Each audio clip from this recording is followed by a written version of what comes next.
I pledge allegiance to the allegiance flag to the flag of of the United the United States States of America and to the republic for which it stands, one nation, nation, under under God, God, indivisible, indivisible, with liberty liberty, and and justice for all.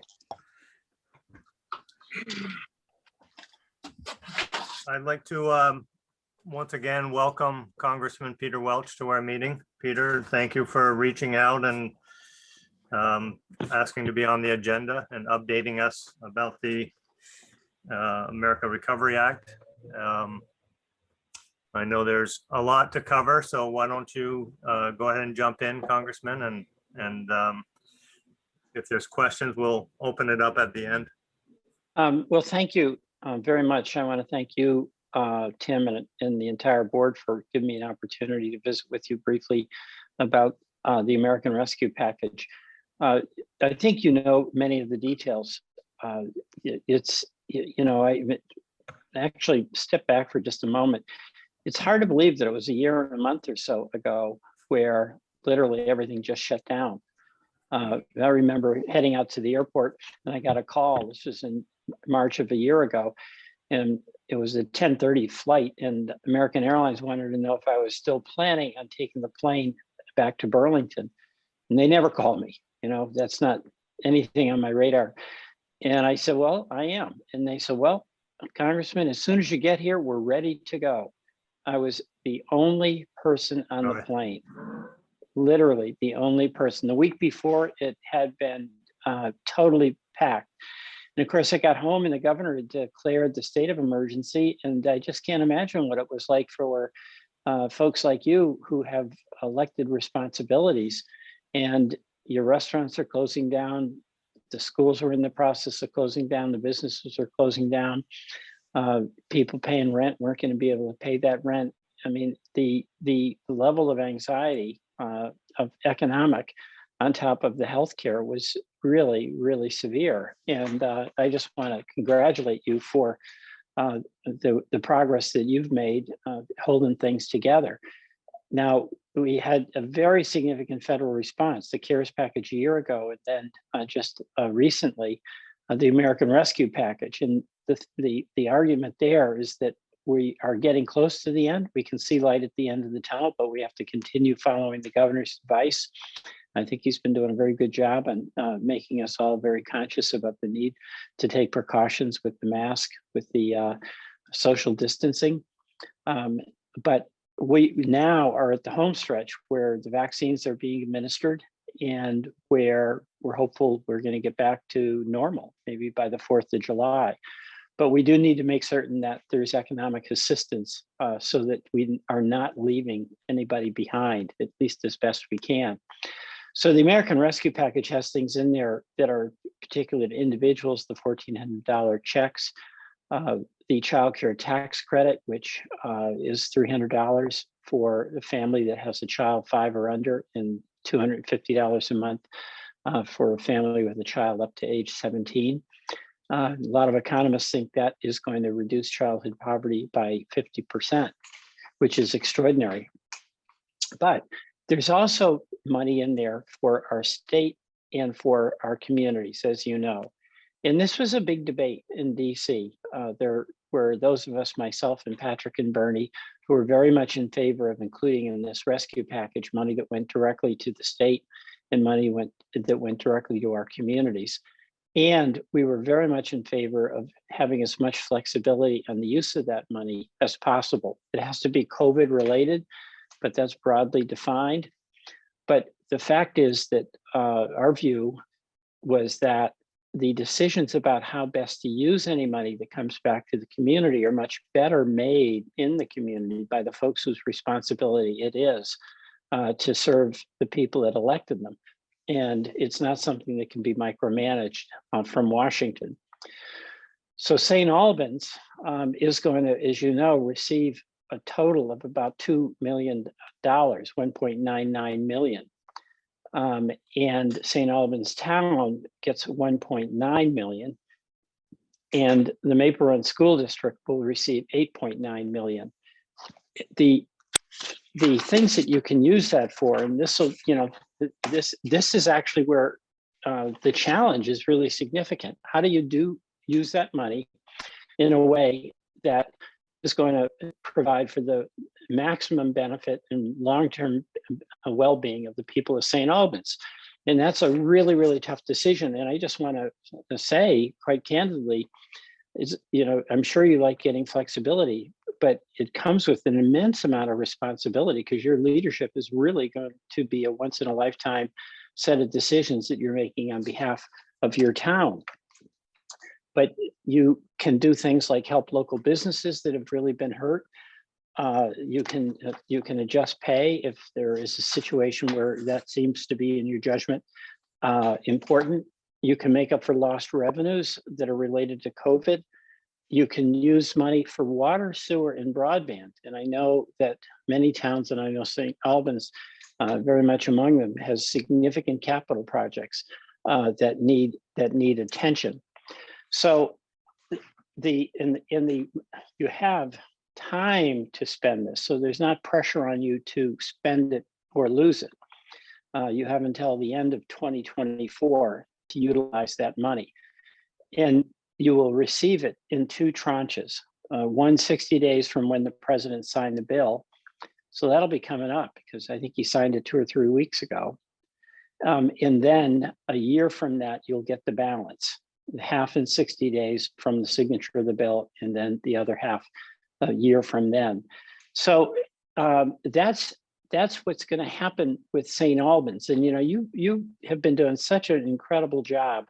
And I have such fond memories of when I was first elected, back when we had earmarks, and we were successful in getting some money to help your efforts in the beautification program downtown. And when I think about the situation in St. Albans then, a lot of empty storefronts, and then the situation in St. Albans over the years and the progress that you've made is really, really extraordinary. And I just want to salute you for that. And my hope, obviously, is that these funds are going to help you do a really good job for St. Albans and continue to see that community grow. So I'll stop there with a final acknowledgement of the incredibly good work you've done, and also a reminder of the good work that remains for you to do in the wise application of the funds that are coming your way from the American Rescue Act. So, Mr. Mayor, thank you very much for that opportunity.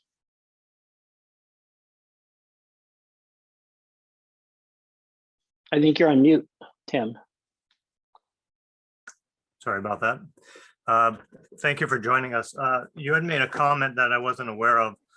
So the projected amount of money that St. Albans will get will be more or less fronted up front, and then we hold it, because I think we have till 2024 to spend it, correct?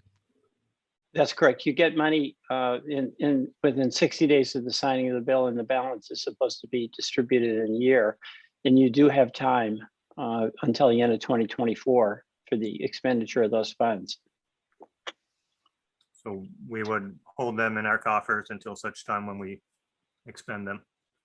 I'm not quite sure exactly, how the accounting goes on that, but this is money that you're entitled to under the American Rescue Act. And the distribution, I'm not sure. I don't know if Rebecca Ellis from my office was able to get on. She might be able to answer that question. But you do get it in 2 tranches, and you do have extra time to spend it. When we had the money that went to the state in the CARES package, you may remember that there was a deadline that the state had to spend it by December 31. Right. And it really made no sense because there were things that were going to take longer than December 31 to accomplish. And we were successful in getting additional flexibility. But I think this time in the rescue package, there is a window of time there that's going to give you a little bit of latitude. By the way, the other thing I do want to say, there's going to be, as is always the case with these federal programs, the Congress allocates the money. We passed the bill. Of course, Senator Leahy played a major role in his capacity as our chair of the Appropriations Committee in the Senate. But the various agencies have to have rules that they promulgate And sometimes it creates heartburn for us because some of those rules at times really get in the way of what we were trying to accomplish. That was the case with the rescue or with the CARES package. And we were able to advocate for changes to make it more sensible. It was particularly around the payroll protection plan that was really quite helpful to many of our businesses. So our offices want to be closely in close contact with you to hear your real world headaches. And if you're having a problem, the likelihood is that other communities are probably sharing that.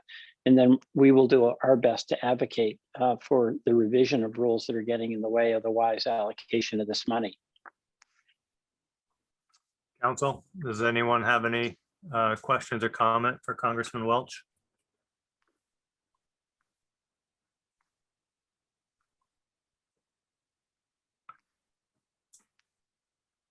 Hearing none. I think we have time for a couple questions from the public. If there's anyone that has a comment or a question for Congressman Welch, please just speak up. Mr. Mayor, if I may, David, go ahead. offer. Congressman, I can't tell you how important the Paycheck Protection Program loans have been for my business and my ability to keep my staff employed. So I very much appreciate that and can't emphasize enough how significant that has been during this very, very difficult time. Well, I'm glad to hear that because a lot of our businesses were even more hard hit than yours. You know, like restaurants really couldn't have people in and they had to improvise. But it's been a lifeline for many businesses. And I'm glad, David, it was helpful for you as well. I would just add to that, Congressman, that the money for St. Albans City will be huge in trying to, and we've been very fortunate. I don't know that we've had a downtown business close. And I attribute that to local residents supporting local, probably more so than what anyone may have expected when we first started out here.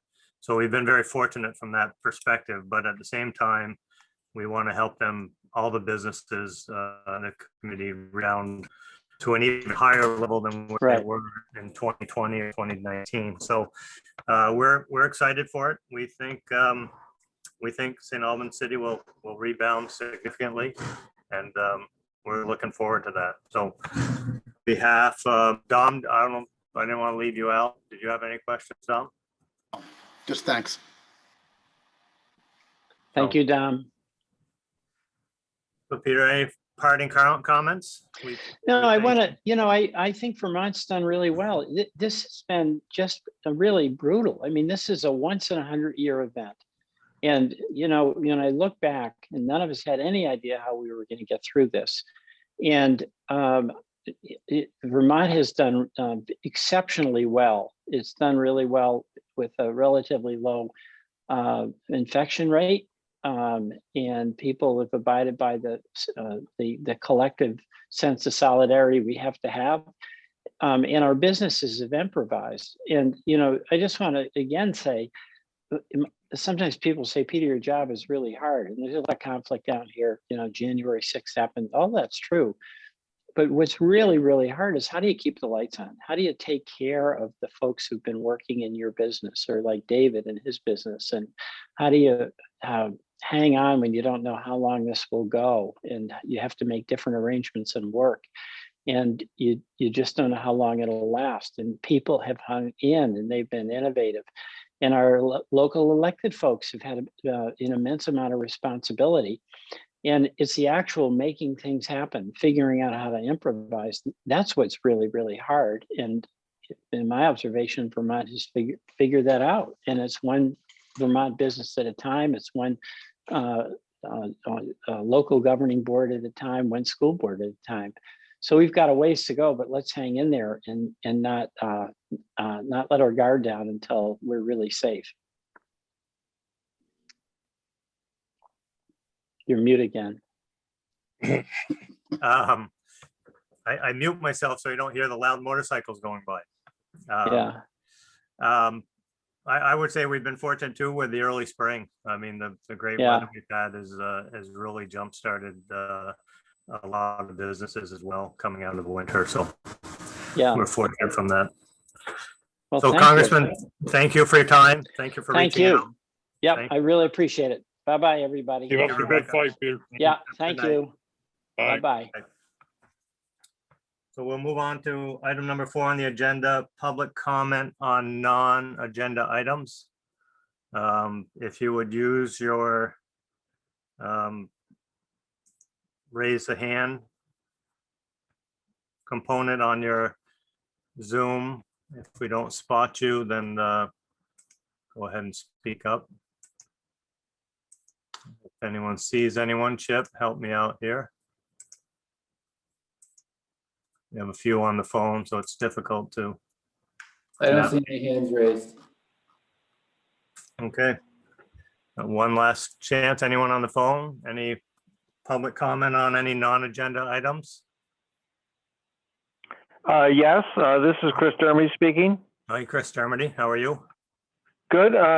Thank you for trying to work this through. I'm a neophyte at this, and so bear with me, please. I only want to comment, I'm not sure where I fit into things, but about fire pits. I'm concerned about health and safety, and I do think I have a solution that if people go to propane fire pits, there's very little air pollution, much more safety, and that's it. Thank you. Thank you, Chris. Are you still on? Yes, I am. I'm just checking. Is Matt Moharan on? I don't think so, Tim. He's not, okay. I had hoped that Matt, Fire Chief, would be on, Chris, to just talk about what the process is now. I know that there's a call that needs to be made to the fire department, but we will, I'll have that conversation with Matt, and then I will track you down and let you know what his thoughts are moving forward. Okay, I've had experience with some people in the neighborhood, and the biggest problem has been the fire pits that have become smudge pots, and we've had to close our windows in the summertime, and very bad air quality. But I've been around the propane fire pits, not an issue at all, and that should make everybody happy and have their s'mores. Thank you very much. And Chris, you live near Marty Manahan, right? Yes, I do. Okay. Marty's not at fault, by the way. He's a very good neighbor. About that, Chris. And by the way, I think the city crew did a great job this winter. Thank you. Thank you, Chris. Appreciate it. I'll be back in touch. Is there anyone else who has a public comment on non-agenda items?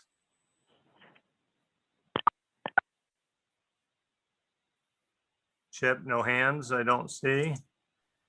I'm not seeing any.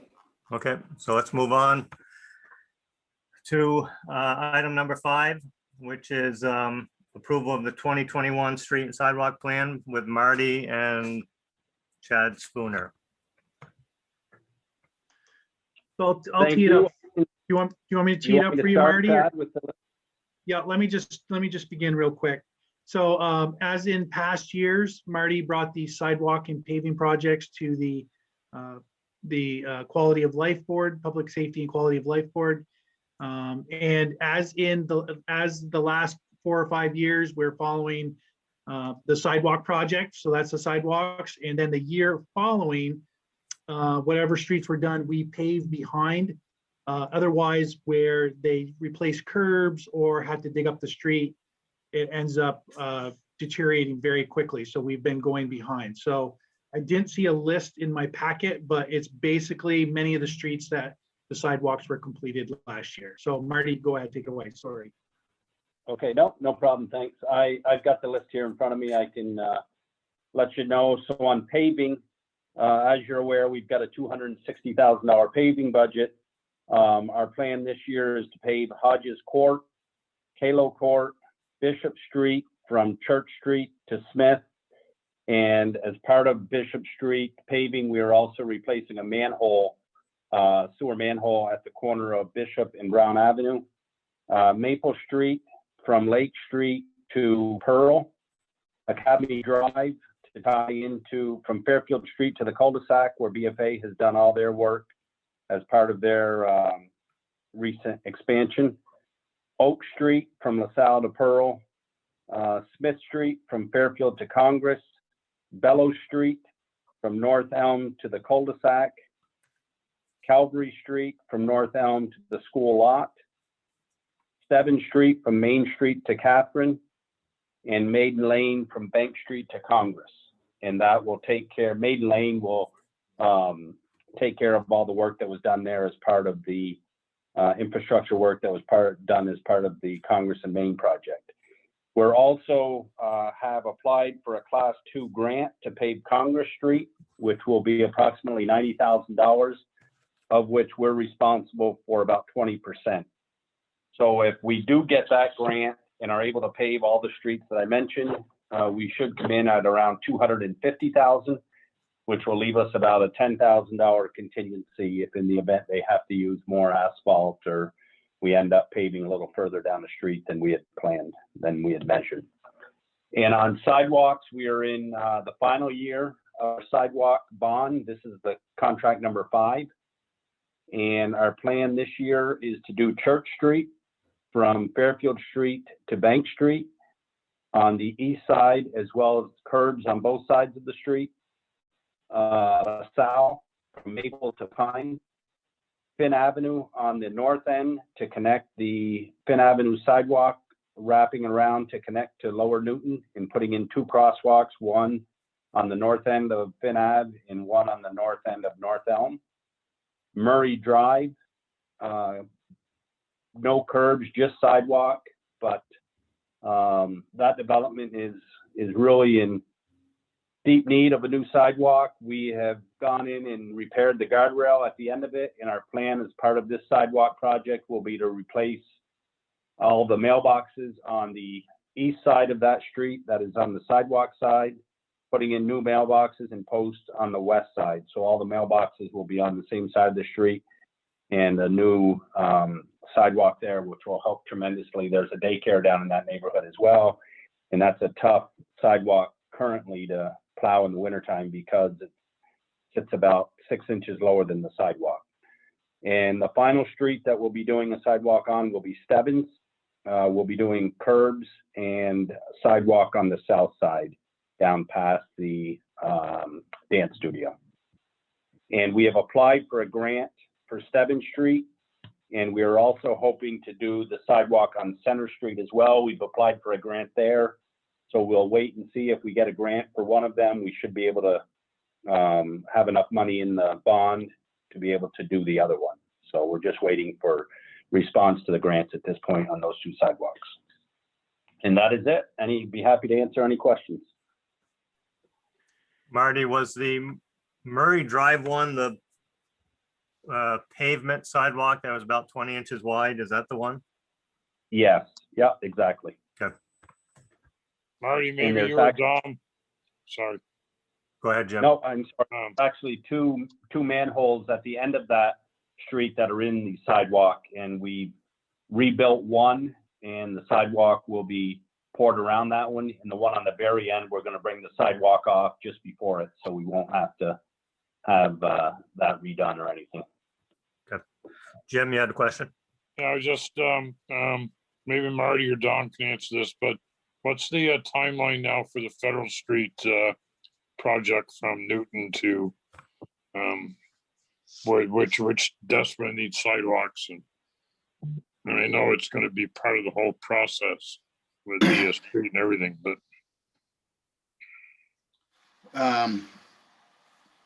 we need to go to the voters and ask for the voters' support of the TIF funded portion of it. okay, because the eastern side of the street, as you know, is really needs sidewalks badly. Yeah. Yeah. I hear you. It's on the short list for the next TIF vote. Okay, thank you. In the meantime, Jim, our plan is to go in. One of the challenges with that sidewalk now is it sits lower than the green belt. So the water tends to pool in the sidewalk as opposed to draining the belt. So we're going to do some green belt restoration in there, hopefully this summer, and create a couple of swales in the low spots. So it'll allow the sidewalk to drain off and drain down into the green belt. All right, well, that would help. Thank you. Council, any other questions for Marty? I just want to make just one quick comment, because every year that we do these sidewalk projects and paving projects, we have one or two residents that come forward and ask for curbs to be put in on their street. Their street haven't had curbs in the past and they would like curbs. And we've been pretty steadfast about not adding curbs to streets that did not have them. So not to say that, that can't be something in the future, but right now with this project, that's been our policy. Again, a person reached out, so. So to just that point, I've heard from 3, so that's something that we can put on our discussion agenda moving forward as well. So is there anyone on the call from the public that has any comments relative to this report for sidewalk and curbs?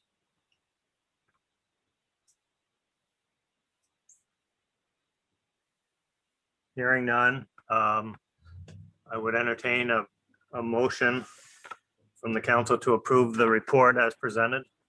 So moved. Motion from Second. Chad. Second, Hawkins. Tim, thank you. So motion from Chad, seconded by Tim. All those in favor, give a thumbs up. If anyone's opposed, give me a nay. Motion passes. So we'll move on to item number 6. Do we have Bob? Did Bob make it back on? Dom, do you have any luck with Bob? Yeah, I was just emailing him. I was waiting to see if any of those phone numbers popped up as Bob. So I'm not quite sure what happened there. It's odd that some folks can make it on, but a couple have been unable to. And you resend the link to Bob? Yeah, there's some people that it's asking for a password. Do we have one? No. No, Tom Lights can't get in either. I don't feel too bad because he's the one that set it up. So.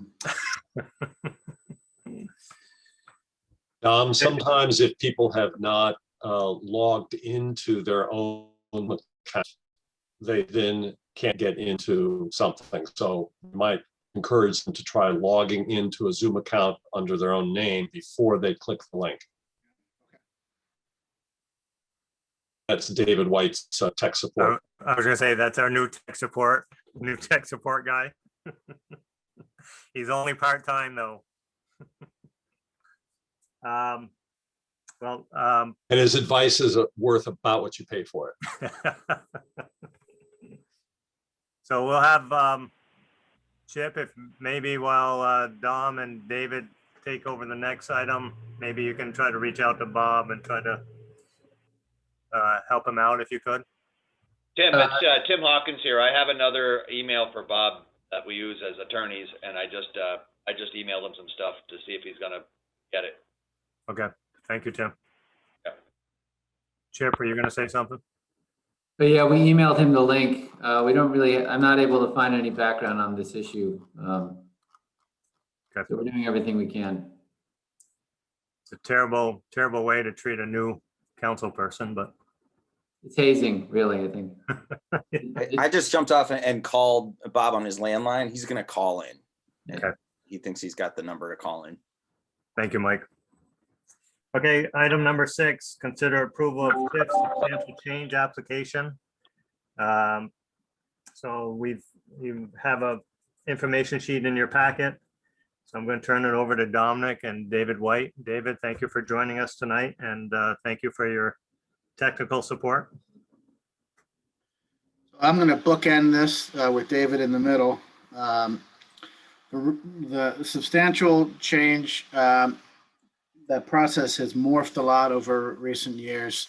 And it has moved a lot closer down the spectrum towards any. And really the new rules are that BEPC would like to be more involved if anything happens differently than planned, or as the project gets more information, they want to be brought in. And with brownfield projects, that's particularly common as the redevelopment plan firms up and the additional environmental testing firms up the cleanup costs.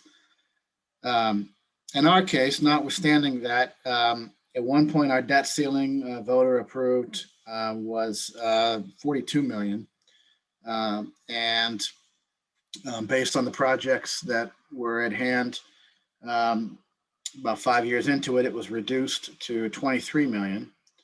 And sort of in a collaborative decision with BEPC, we now realize that we need to increase that back up to 25.5 million. And David's going to walk you through the deep dive on the financials to show how that happens and what the plan is. And then at the end, there's a couple of boxes that I need to check in terms of the substantial change process and enter some things into the record. So I'll turn it over to David, and then I'll back clean up on the end if anything, if there's any loose ends. So Chip, can you help David share the screen? Yep, David should have access now.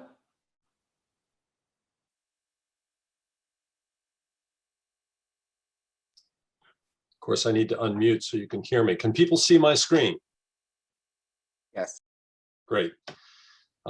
So I'm going to spend a few minutes here, and thank you, by the way, for having me here and giving me the opportunity to walk you through this. It can be complicated. I'm going to try to make it as clear as I can, but I'm going to kind of step you through where we are today and where we propose to go with the TIF district. So this first screen, I'm going to show you a number of tabs, but the first screen here basically takes a look at where we are and in big numbers where we expect to go. So there have been 4 bonds issued so far, totaling, if you look right here, 19,500,000. Of that, roughly 18,500,000 million has been spent to date, leaving about $1 million yet to be spent out of those original bonds. Now, I will say parenthetically that in addition to that 19.5, the voters have approved an additional 1 million that the bond hasn't been issued yet, but it's been approved. So the total approved bonds right now are 20,500,000. But let's focus on this 19,500,000. That is out of a current debt ceiling approved by the Vermont Economic Progress Council of 23 million, which means that the city has about 3,500,000 left that it has authorization to issue with respect to bonds subject to voter approval, of which 1 million, as I said, has been approved. So but total of 3,500,000. If you can combine that with the million that's left over that has yet to be spent, that is to say, out of the 19.5 that's been issued, there's about 4,500,000 million available to the city to spend under the current debt ceiling. Now, we do anticipate additional funds for the infrastructure. I'll get to the details of this in a moment, but that's about 3,3 million. And the combined total of what's available under the debt ceiling plus other funds we anticipate coming in from other sources, grants and so forth, gives the city just under 7,9 million available under current, what we expect to obtain, and current VEPC approval, about 7,9 million, just under. But the project costs that we project now are about 10,4 million. And that means that we need additional borrowing capacity of about 2,5 million. So the upshot of this, as Dom mentioned in his intro, is that we are proposing that we go back to the Vermont Economic Progress Council, VEPC, as part of this, as the focus of this request for substantial change, to increase the debt ceiling from the 23 million, add 2,5 million to a total of 25,500,000. So let me dive into a few of these others. So let's talk about the infrastructure projects. So those that remain that have already been approved, plus some new ones that we are requesting, are proposing to request for approval, are listed here on this tab. So we've got one that's been there all along, the core brownfield cleanup, so-called Site 4 on Federal Street. We anticipate about $500,000 in cost, all of which would be paid by TIF. Then there's the Kingman Street project. This one is just shy of $2 million, of which we're expecting $950,000 in other funds, so $1 million to be paid out of TIF.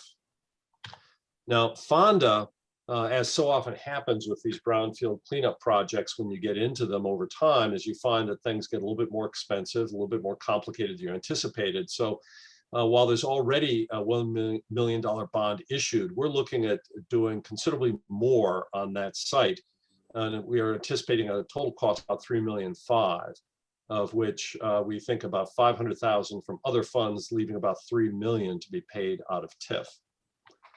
And then the Federal Street, this has grown and shrunk, and we would love to see it grow again sometime in the future under the right circumstances. But at the present time, to the question that Councilmember Pelkey was asking earlier, this is the funding for much of what happens on the northern section of Federal Street.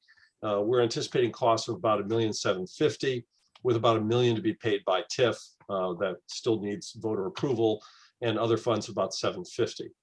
The Stormwater project, which has been part of this TIF program from the beginning, was previously taken out. This is not a change. The idea, this is being moved to the Stormwater Fund. It was moved previously to the Stormwater Fund, but we continue to follow it here because it's been part of this program from the beginning, and we need to keep VEPSI up to date that yes, this is still a project the city's planning to do, but not planning to spend TIF on at this stage of the game.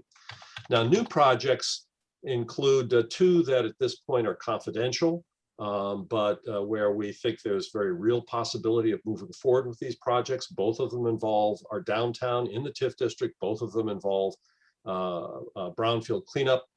One is a Main Street site where we anticipate about $750,000 in cleanup, all of which to be paid by TIF.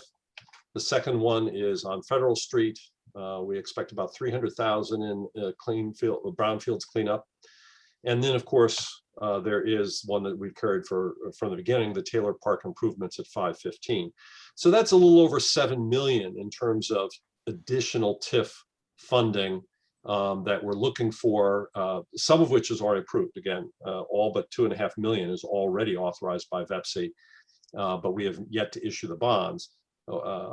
And then there's the $3.3 million we're expecting from other sources. So that, just to refresh your memory, plays right back in here, the anticipated other sources. So a total of $7.8 million, the $10.4 million, which is the total value of these projects, leaving us with about $2.5 million that we are seeking VEPSI approval to increase. So the key question then is, of course, what do we anticipate in the way of private development and the capacity to be able to pay for the TIF bonds that we anticipate? And that gets us into incremental values. So on this tab, we're looking at the private sector development projects that we anticipate being stimulated by the TIF, the city's TIF investments.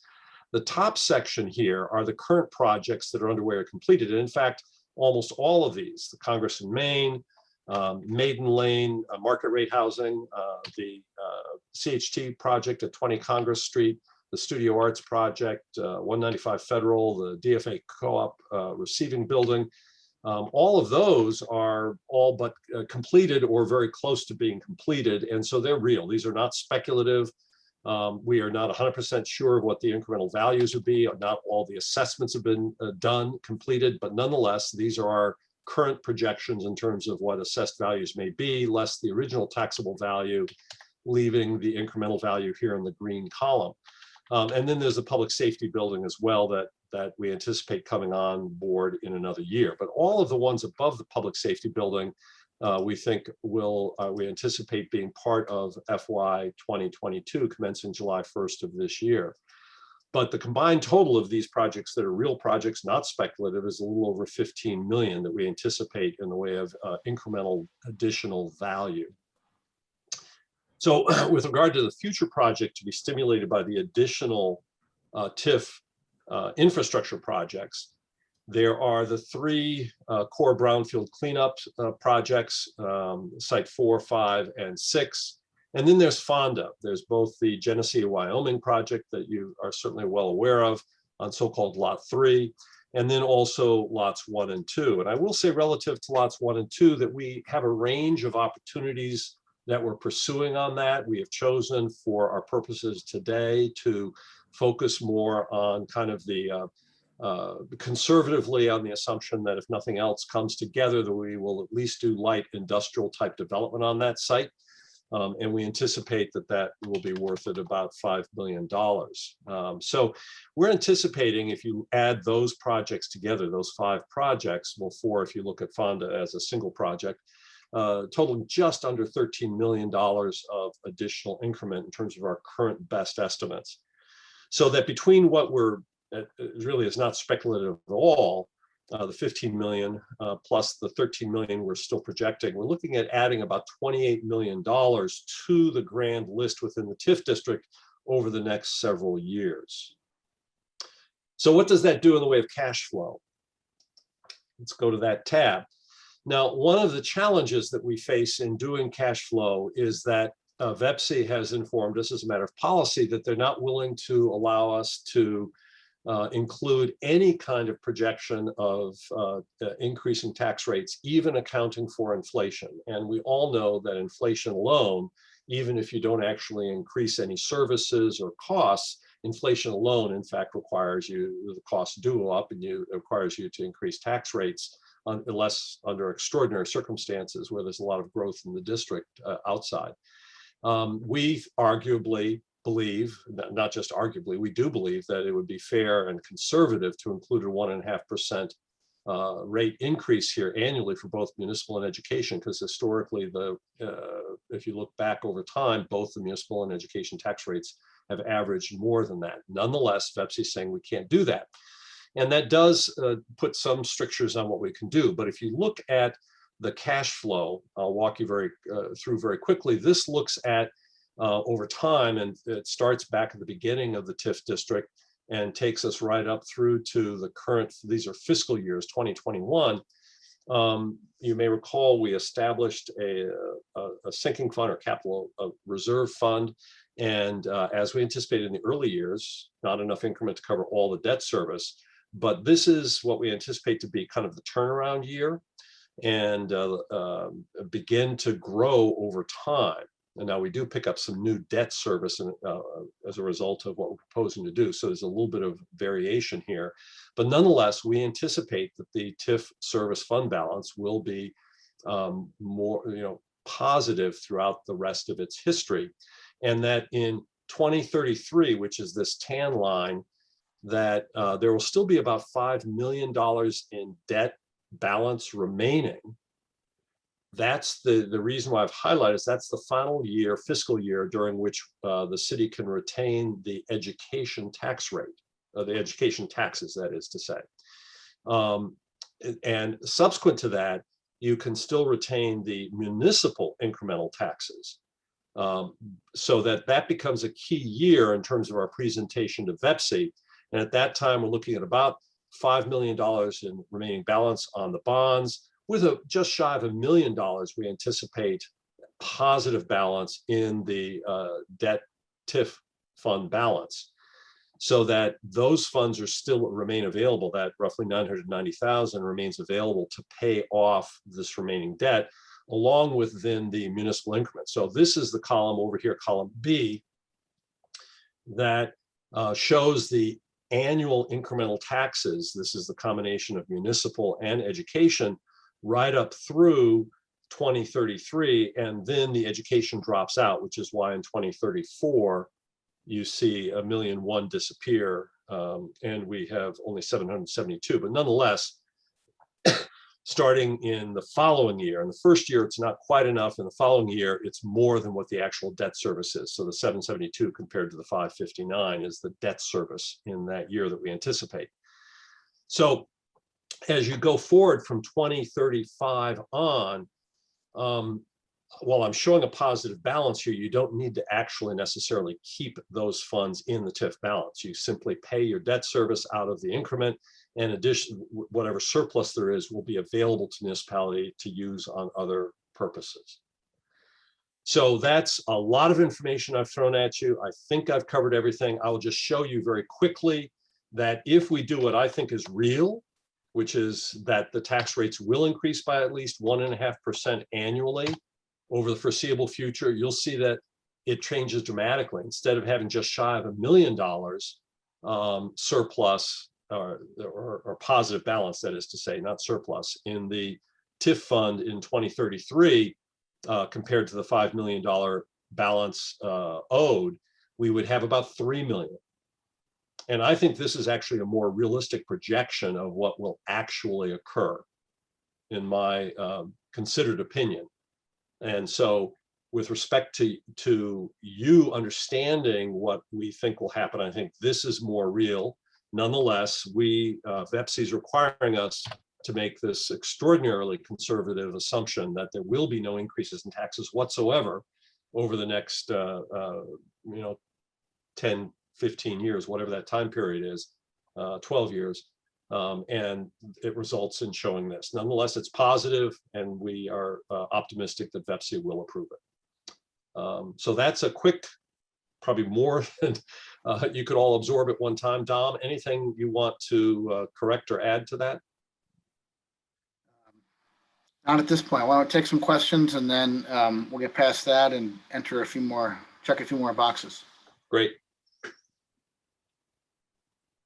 Okay, council, anyone have questions? I can lead off with one. David, as you're well aware, the substantial increase in construction materials, not only lumber and other materials, but concrete and almost everything across the board. Where does that fit into the discussion when we talk about the upcoming projects? Well, the numbers that we're using right now, we've made assumptions about increases in costs that are buried in those numbers. But obviously, Mayor, we don't know where those numbers are going to go. And so we've made what we believe to be conservative assumptions. If it turns out that costs go higher, we'll need to make choices about where we cut back with respect to either infrastructure project, or in the event that increased costs were to result in one or more of the private projects being deemed infeasible by the developer involved, then clearly we would also have to cut back on some of the infrastructure projects. So there's seeking VEPC approval at this time for increasing the ceiling doesn't commit the city to proceeding with any of the specific infrastructure projects. Each and every one will come before you and be analyzed in real time, based on the best available numbers at the time shortly before the city anticipates actually going to construction. Yep. Okay. Council, any questions for Dave or Dominic? I have a couple, Mr. Mayor. It's Mike. Mike, go ahead. So at this point, the 5th and 6th bond columns are hypothetical, right, David? That's correct. And at this point, really, the plan is to go to VEPC and ask for an increase in the debt ceiling. But before we were actually committed to any of that, we would have to understand the projects that we were bonding for more in detail, understand what the potential valuations would be, and then ask the voters to approve those bonds. That is correct. And then one of the questions that I had for you on the previous tab, where you're thinking, so we've got the Genesee in Wyoming at an estimated valuation of 1.5 million. Correct. And then the other 2 lots, some hypothetical light industrial at 5. And I was just wondering why the assumption that those 2 lots are going to yield such a larger value per lot than the Genesee in Wyoming? So the Genesee in Wyoming is a roughly 10,000 square foot building, and we are projecting it being assessed at about $150 per square foot. Whereas lots 1 and 2, we're projecting about 50,000 square feet of collective development. So 5 times as much, but only $100 per square foot, because we're looking at light industrial type buildings as opposed to the Genesee, Wyoming, which is going to have a higher degree of finish and fit up. Okay, so much bigger footprint, but lower value per square foot. Okay, Correct. Thanks. That makes a lot more sense to me. Correct. Thank you, Mike. Any other questions from council?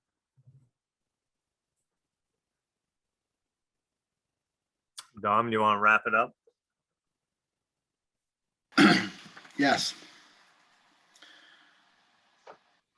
We've already discussed the total amount of debt to be voted upon and the total cumulative district debt incurred. And we have discussed the estimated amount and types of financing that will be serviced or paid using the increment. A couple of things I want to enter into the record. It's anticipated that long-term financing will be 20-year general obligation bonds issued through the Vermont Municipal Bond Bank. Their bonding uses interest rates that vary for each coupon and currently yield a blended rate of approximately 2.2%. By the time the bonds are issued, the effective blended rate could be higher or lower. So using a total of $6 million in future TIF debt, of which $1 million has not been issued yet, yields an estimated 1.2 in future interest, 1.2 million. The total interest on existing TIF debt is expected to be $8,072,646. The estimated amount of related costs that will be financed, paid, or reimbursed with increment. It's anticipated that the remaining infrastructure projects in the district will occur approximately 1.5 million in related costs, such as design, engineering, and consulting services. Of this, approximately 500,000 is expected to be paid from other sources, and approximately $1 million is expected to be paid either directly or as part of bonded debt from incremental new taxes derived from grand list growth. The city does not expect to use interfund loans. The city anticipates having individual lines of credit for each project. It's anticipated the lines of credit will carry 1.5% interest for up to a 1-year construction period. The estimated interest for the 1-year line of credit for each project is Site 4, Federal Street, $7,500, Kingman, $15,000, Fonda Phase 2, $45,000, Federal Street Phase 2, $15,000, the Site 5 Brownfield Project, $11,250, Site 6 Brownfield Project, $4,500, and Taylor Park, $7,725. We've already reviewed the improvements to be financed. And the anticipated outcomes are that through the city's current fiscal year, approximately, which is FY21, approximately 50 million in growth has occurred in the city's TIF district since it was established in 2012. It's expected that 13 million will be added to the grand list in FY22. This includes Congress in Maine, 20 Congress apartment building, and the other buildings that we reviewed earlier. The infrastructure projects listed above are expected to stimulate additional private development projects, which we've reviewed this evening. And voters are reminded that the city grand list is ultimately the security for these bonds, and the city remains the guarantor and liable in the event that the private development does not materialize as anticipated. Sorry for that. It's a mandatory disclosure. Any questions? Tom, may I add one thing? Please. Which is relative to your comment on interfund loans. While we don't anticipate interfund loans, I think we would remind the city council and the public that the city does use pooled cash for all its major funds, including the TIF fund. And through this pooled cash, the city has strong liquidity, which it will utilize in the event that there is any shortfall, a short-term difference between the TIF increment and debt service. And all funds, if any, advanced on behalf of the TIF fund from the city's pooled cash will be paid by the TIF fund into pooled cash. This is not a formal interfund loan, and the TIF district will not be charged any interest for that. Thank you. Dom or David, are we restricted on the number of times that we go back for a substantial change? I know the clock's ticking. And is there a set number that we cannot exceed? If you follow me. Yeah, no, not at all. And in fact, with the infusion of federal dollars in the system, I think we're going to be regularly doing this again every 6 months. And we should hope to be so lucky, right? But so there's no cap on it. And I think we'll be back before him regularly if we're successful in our grant applications.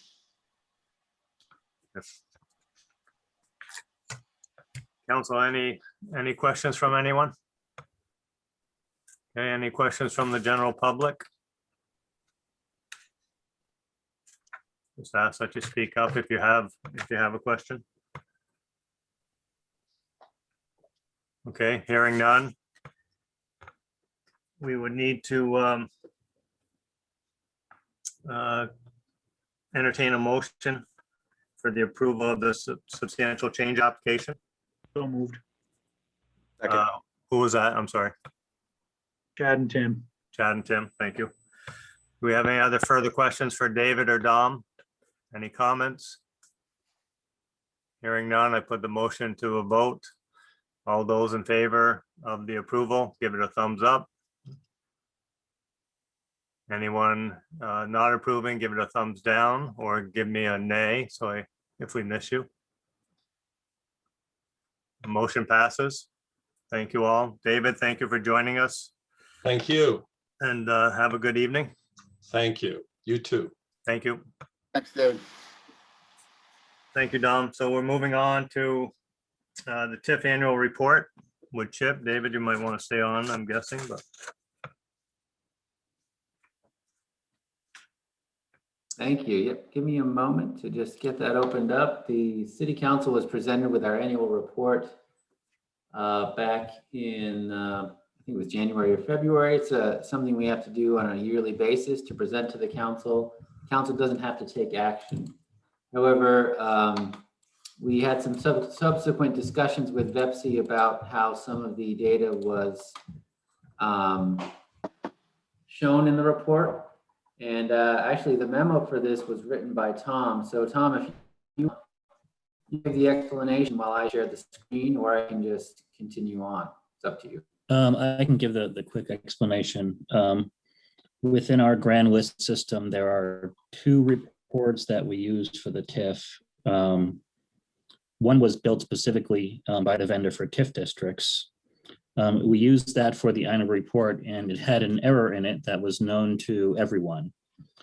So we used that number in the annual report and disclosed the error, and which did not impact anything on the ground in real life. It was just an accounting issue. VEPC came back a month later and said, we're all aware of this error. No need to disclose it. Just give the real number. And we've got this documented internally, and so does the city. So we're simplifying it and just giving the real number rather than a detailed explanation like we did the first time. So this is a good bureaucratic time spent. This number right here. Thank you for enlarging that, Chip.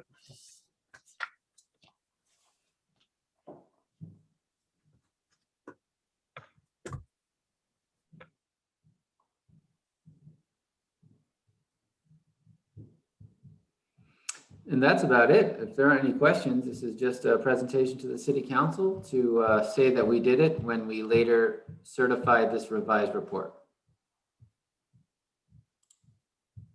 So that was the main purpose, just showcasing the revised report then. Yes. Does anyone have any questions for Chip or Tom?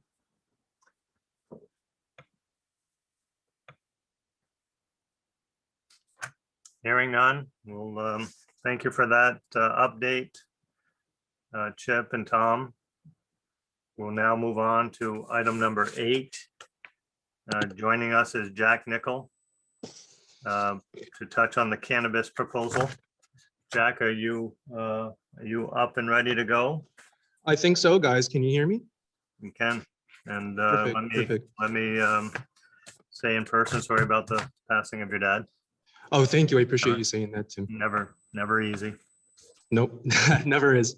But I wanted to say hello and good evening to everybody. I wanted to thank the mayor and the city council for, allowing me the time to present tonight. As you already know, my name is Jack Nickel, and I am a local legal cannabis business owner and also a St. Albans city resident. The purpose of my presentation is really to introduce the idea of legal retail cannabis sales in St. Albans. My hope is that by the end of this presentation and through as many more of these as needed, everyone as a community can feel comfortable and at ease with this idea eventually. Something I wanted to bring up, oh, I'm sorry, I forgot to introduce Jeffrey as well. Jeffrey Pizzutillo is the co-founder from the Vermont Growers Association, and he's here to support me as well and answer any questions that the council may have at the end of the presentation, because he's just incredibly familiar with the policy and of this topic. So I wanted to say that the businesses with no ties to the city or the town are going to be able to position themselves to be the source of this type of business, retail cannabis business, in 2023, regardless if we don't act as a community and start planning now. So even if we decide that we don't want to vote on it, even if we say that in 2022, let's just go ahead and kick the can down the road a little bit, it's not going to matter, because in 2023, businesses are going to be able to jockey for position in St. Albans and all across Vermont anyway. So what does that mean? How do we start planning now? Why now? Why do we need to start planning now? Well, the first thing we need to do, and that's kind of my job, right, is to get the vote scheduled to be able to get the town and the city's voices heard. It's in my opinion, through the support that I've received through residents walking out in the city and the town, and through messages, that I think that it's going to pass. So that secondly, if it does pass, let's get the city and the town to start identifying those business owners that are interested in owning this type of business in the city and the area, that you guys feel comfortable with, because this is a cutting edge business. It is going to be high profile, and it's going to be highly scrutinized by the media, by the state, once it's kind of unleashed here next year. And finally, as the CCB, which is the Cannabis Control Board in Montpelier, as soon as they start to disseminate the protocol and the regulations for the rest of the people that are interested in starting these types of businesses in legal retail cannabis sales, have the city and the town, through meetings just like this, where people can voice their opinions publicly, either via Zoom, if we ever someday start to be able to go back to City Hall or the or town meeting hall, have as many of these as needed, so questions get out, all the concerns are aired. So by the time that this does happen, everyone's voices have been heard. We feel a little bit more comfortable about it, and you have the proper characters in place to run this successfully and legally. So this is why I think it's imperative. This is why I'm here tonight, to talk to you guys about this topic, that we need to start looking at it right now. And if Jeffrey, if you don't have anything to add to what I just said, I have a really small PowerPoint. I'm not going to do this, it's not very long. It's only like 4 or 5 slides, just to touch on some basic facts about retail cannabis, the positives, some of the things that I envision for retail cannabis in the city itself or the town. And after that, there's going to be some questions. Do you have anything, Jeffrey? I'll let you go ahead, and I'll hang for any questions afterwards. So okay, awesome. I'm going to try to share my screen here, guys. I hope I do this successfully. I apologize if it's not right. Can everyone see that? Yeah, you're all set, Jeff. All right, great. So let's go ahead and start the slideshow here. Obviously, we're talking about retail cannabis in St. Albans. I'm presenting it You met Jeffrey from the Vermont Growers Association already.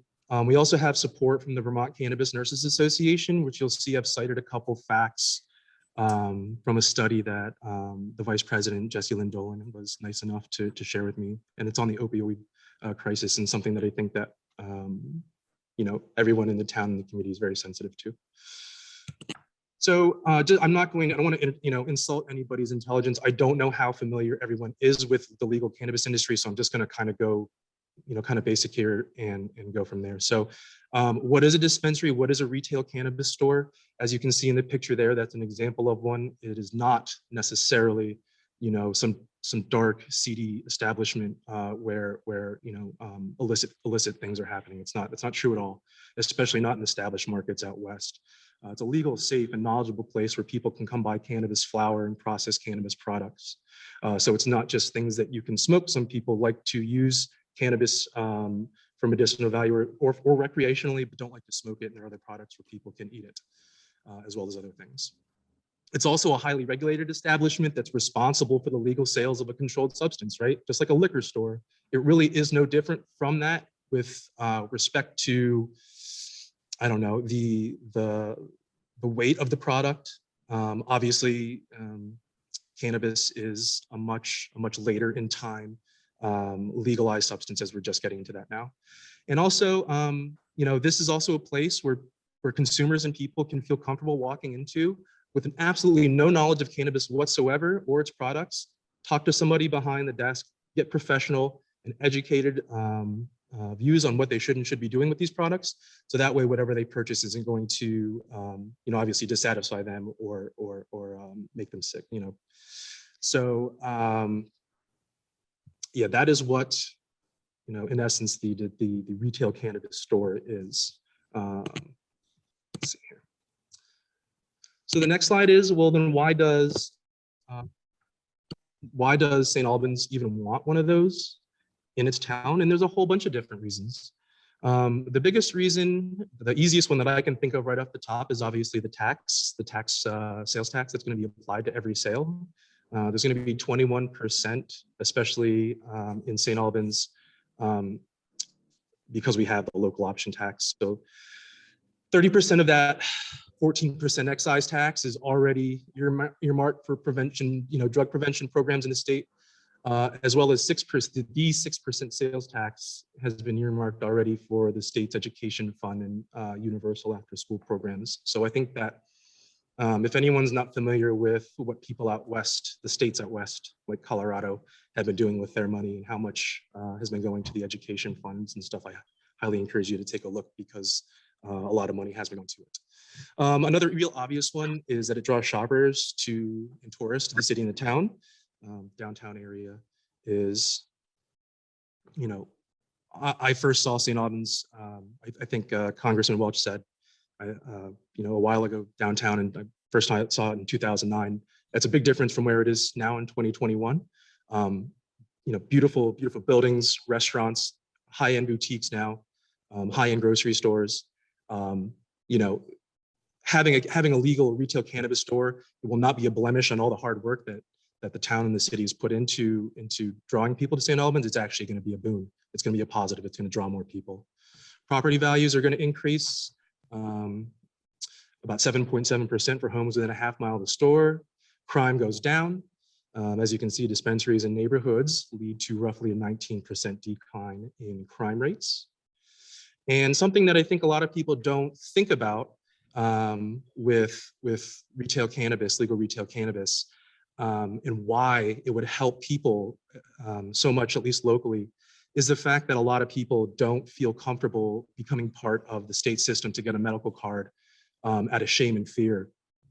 And they just don't want to be identified, and maybe they have, or their job won't allow them to do it. So something I don't think a lot of people think about, but I think is a lot of people that live in this area would benefit from. So let's talk about opioids. This is something that I think is on the forefront. I'm sorry, let me go back. Forefront of everybody's mind. So I want to draw your attention down to actually the bottom fact first. And I think what I'm sensitive to the opioid crisis, especially in St. Albans. Again, I got to Vermont in 2009, and I knew about it. It was a very big thing, and the idea of introducing another business of controlled substances that may affect the use of opioids in an area that has already been ravaged by it and could exacerbate it. I completely understand the fear, the first fear that people may have.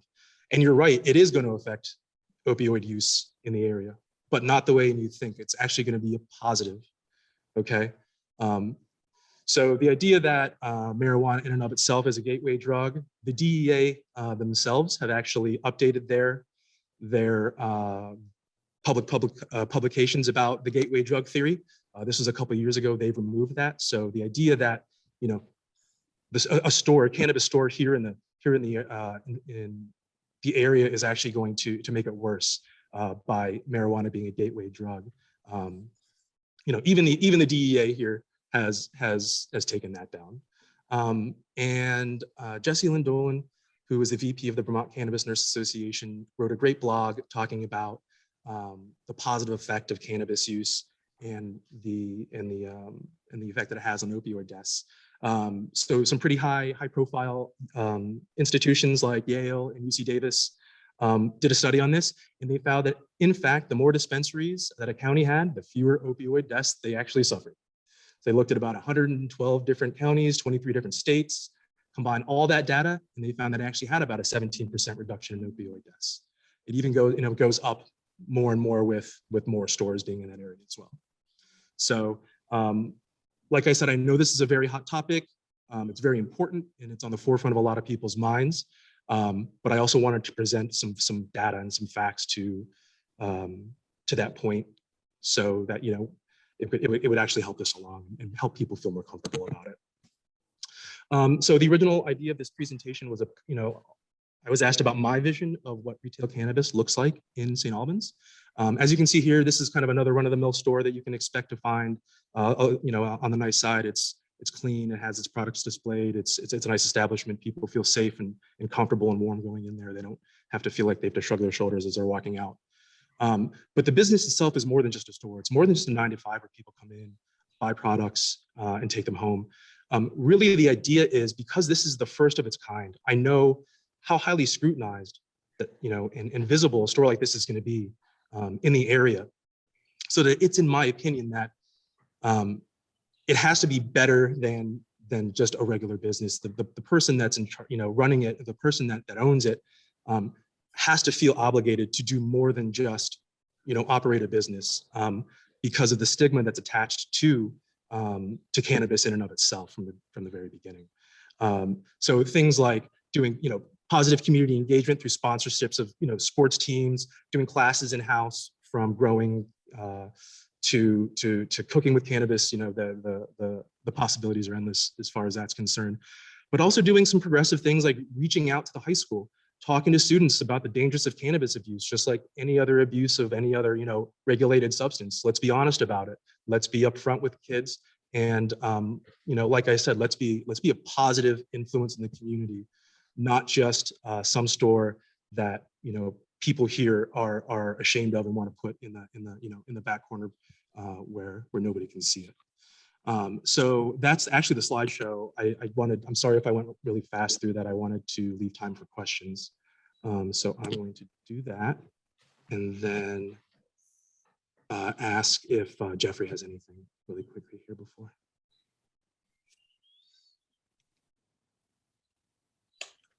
Thank you, Jack, and thanks the city of St. Albans for having Jack and myself, and I see Jessie Lynn as well. Hello, Jessie Lynn, some familiar faces from the cannabis community. I'll be brief. My name is Jeffrey Pizzello. I'm the founder, co-founder, and executive director of the Vermont Growers Association. Think of us as the Vermont Brewers Association, really no different.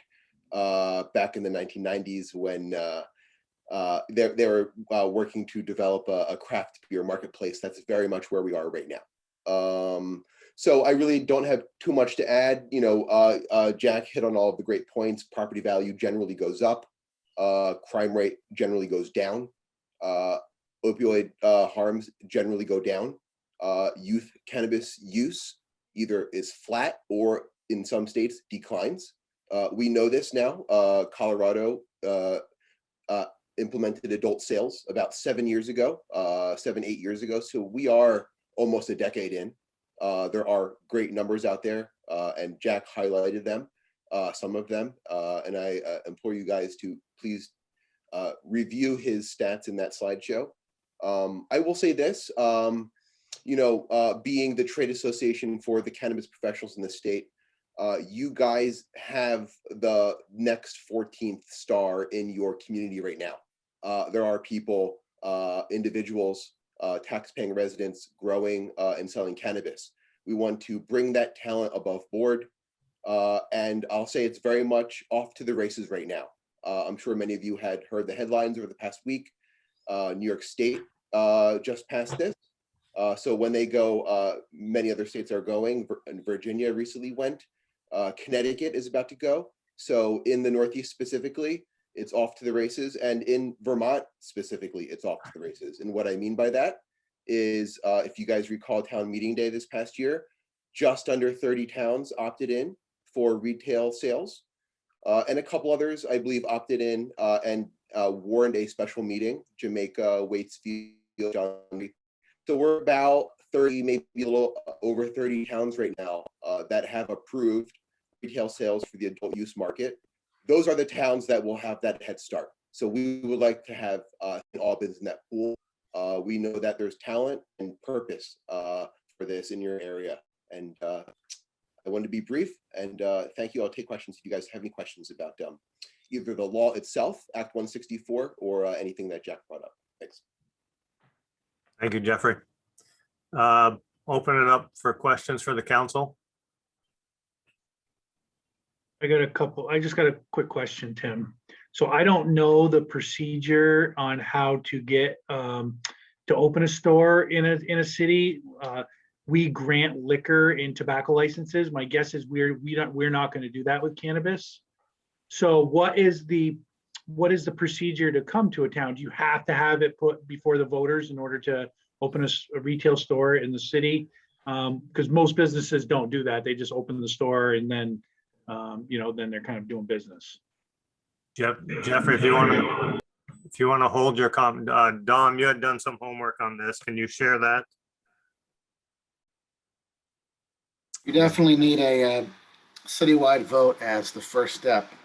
And then I haven't researched what happens then if there's a role for the council in regulating hours and things like that. Perhaps, Jack, you're aware of that, or Mike from the legislature. Yeah, I'm actually gonna punt that to Jeffrey as far, because that's a good policy one. I mean, I do know that yes, you're absolutely right. The vote has to happen first, but the thing is, we don't know how many licenses the board is even going to give Franklin County.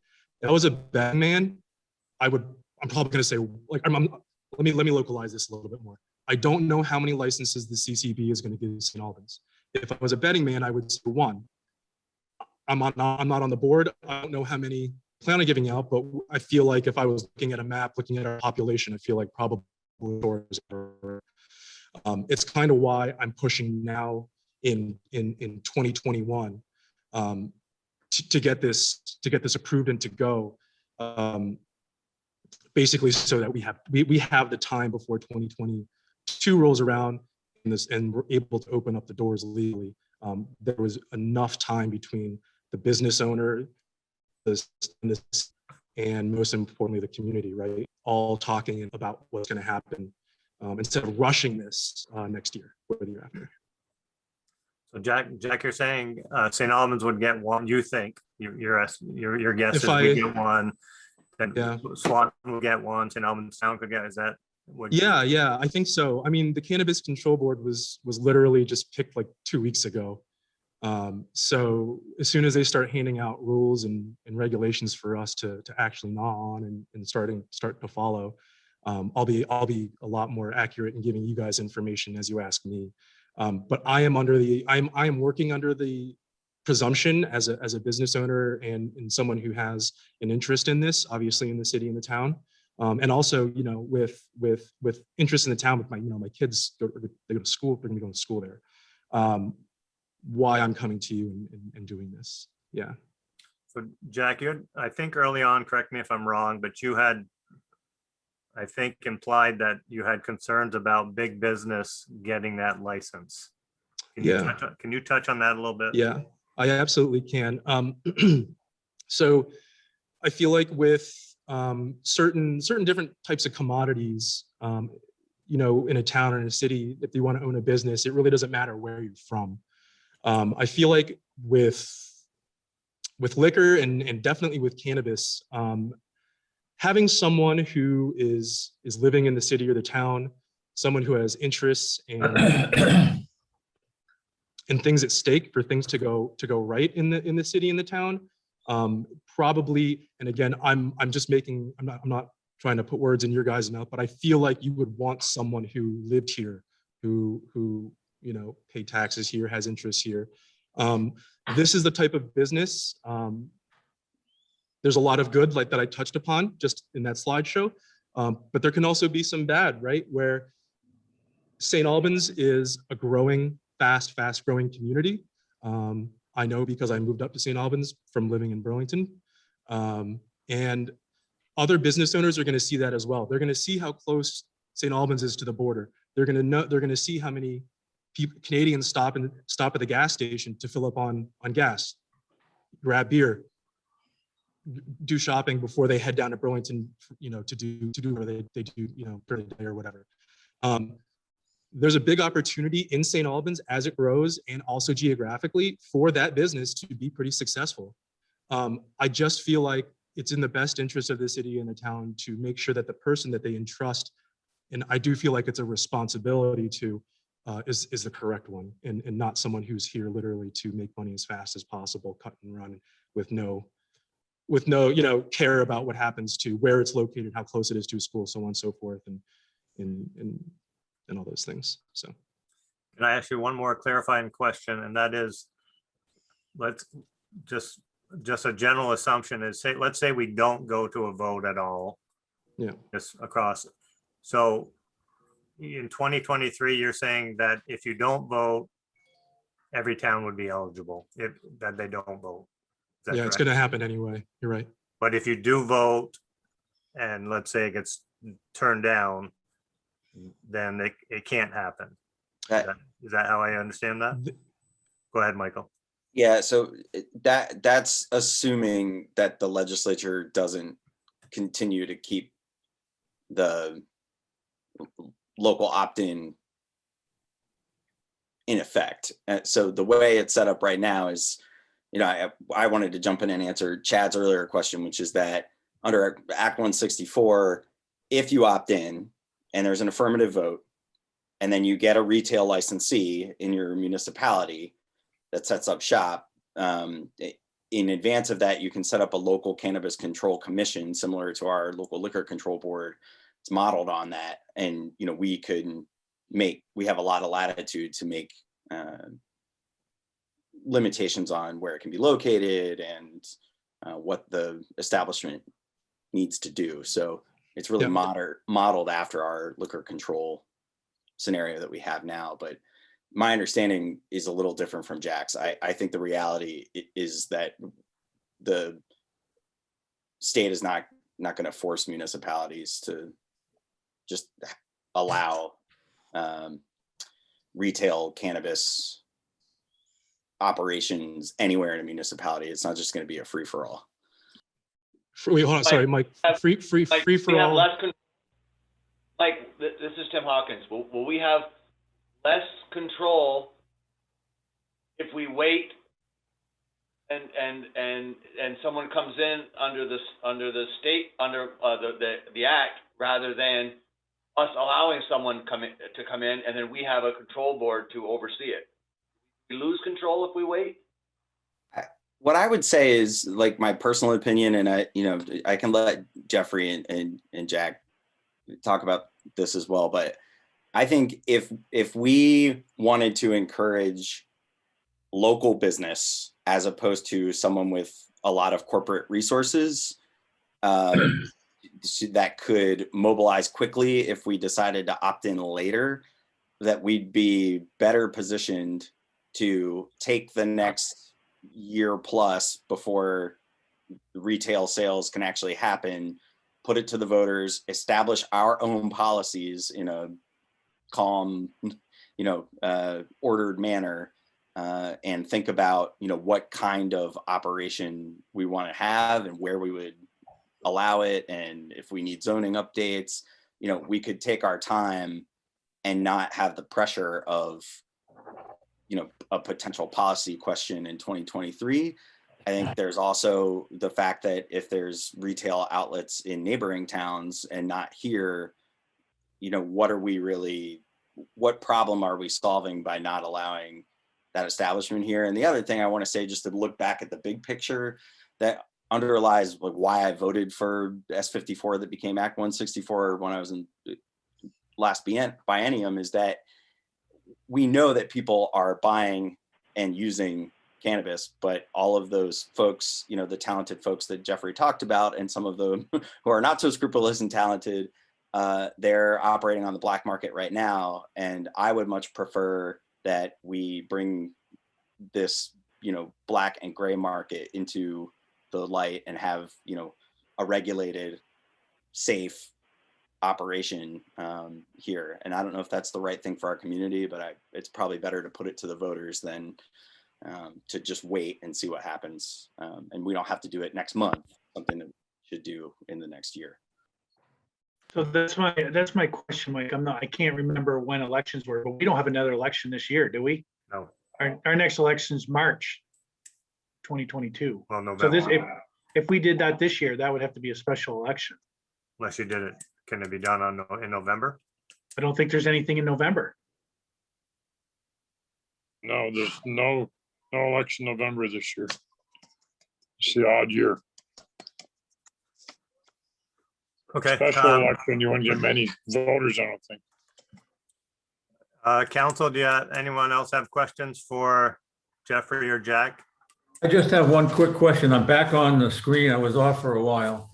And my question is, with liquor and wine and beer, when you have a store or a tavern, it's purchased from the state, I believe, so you know exactly what the state is selling.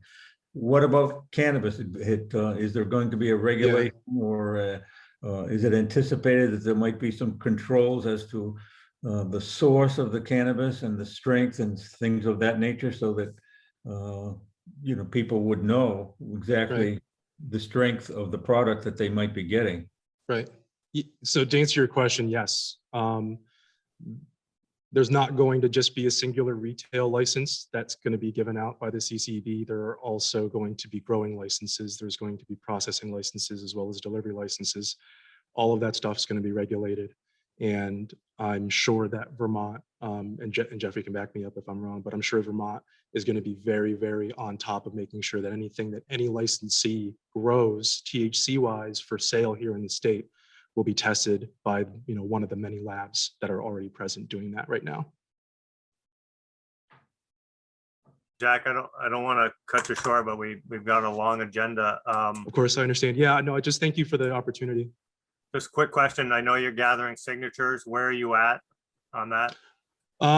It's been kind of a rough couple of weeks personally, Right. so I'm still a bit in the beginning, but I have a feeling once things warm up here like they're going to, I'm getting some signs made and what have you. I'll have them here pretty soon. So I think we still have many questions, and we'd like to have you back again. I would love to come back. Just let me know when you want, and I'll be here just to allow for answer more anything. time for questions. Sure. Of course. So you've got my email. Don't hesitate to shoot me an email, and we'll set up a time to have you come back and have a deeper discussion. Great. And Thank you, everybody. I appreciate everybody's time. Thank you. And maybe there'll be a little more clarity from the CCB commission as well. So yeah. Thanks, guys. Thank you. Appreciate it. Have a nice night. You too. Bye. Tim, next time they come back, can we have this wasn't up for discussion and vote. Can we have discussion and vote? Sure. vote to what effect, Chad? To have a vote on it? Yeah, if we're gonna put it in front of, yeah, if we're gonna basically have a citywide vote on it. Dom, I think you had some research on that. So, right now, I believe the posture of the council is we're encouraging Jack to collect the petitions to petition the article. So there hasn't been a council decision or discussion to put it to the voters. I think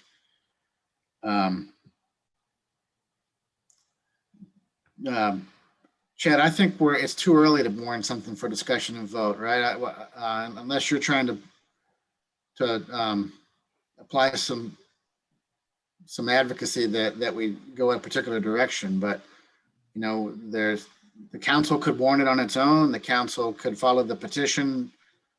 Jack's pretty far down the road and getting those signatures. I'm inclined to let that play out, unless you think we need to go a different direction. No, if we decide to put it to a citywide vote, do we have a certain amount of time we have to do it? Do we have to do it within 45 days? That's why I don't want to hamper that either. Yeah, it's 60 days once I turn in. 60 days. So yeah, Yeah. so maybe we should just wait and then wait for Jack to get the signatures. I mean, there's a lot of talking points there about what's the right course for the city, what's the right course for the council. Jack's just getting warmed up, you know, this is his first meeting. Let's have some dialogue and see where we end up, I think. Great. And, you know, we're coming to a time where we can actually sit in a room and have some face-to-face discourse. And I think difficult conversations are better face-to-face. Okay. Yeah, Jack, feel free to swing down my way. Okay, awesome. Thank you. I appreciate it, guys. Thank you, everyone. Thanks, Jack. Have a good night. You too. Bye-bye. Thanks, Jeffrey. Moving on to item number 9, which is an update from the Police Advisory Board, and that would be Chair Melinda White and Vice Chair Jamie Pinkham. Melinda and Jamie, thank you for joining us tonight and your patience. So why don't I turn it over to Melinda if you're with us? I'm here. Hi, Melinda. How are you? Doing well. Thank you. Thanks for joining us. Thank you to you, Mayor Smith and the council for letting us join your meeting. We just wanted to touch base. As you know, the Police Advisory Board has been meeting since the beginning of the year. We are extremely fortunate to have a very talented group of individuals that are working on this board. We're super blessed with the diversity of those talents too. And we're all very motivated. One thing that I think we've verbalized many times over and over is that there's a lot of work to do. We recognize there's a lot of work to do. And we're also so motivated that we want it all done yesterday. And we realize that, you know, many of the pieces of the work that we want to get done, it's a process. It's not an event, right? So this is going to be a long process. And Jamie has just been amazing in helping me remember, you know, it can't all be done overnight. But what we've done is, you know, we're looking at the police transformational map. We started there. And we have basically focused, we have 4 areas that we're trying to zoom in on so we can be more focused and more productive. We're trying to do some deep dives on more flexible schedule with the goal of the full transparency of the larger board. So what we've done is identified 4 areas, which that's the piece that I'd kind of like to share with you. And I'm going to try to be brief because I know that we're running a little bit late as it is. So we're focusing on hiring.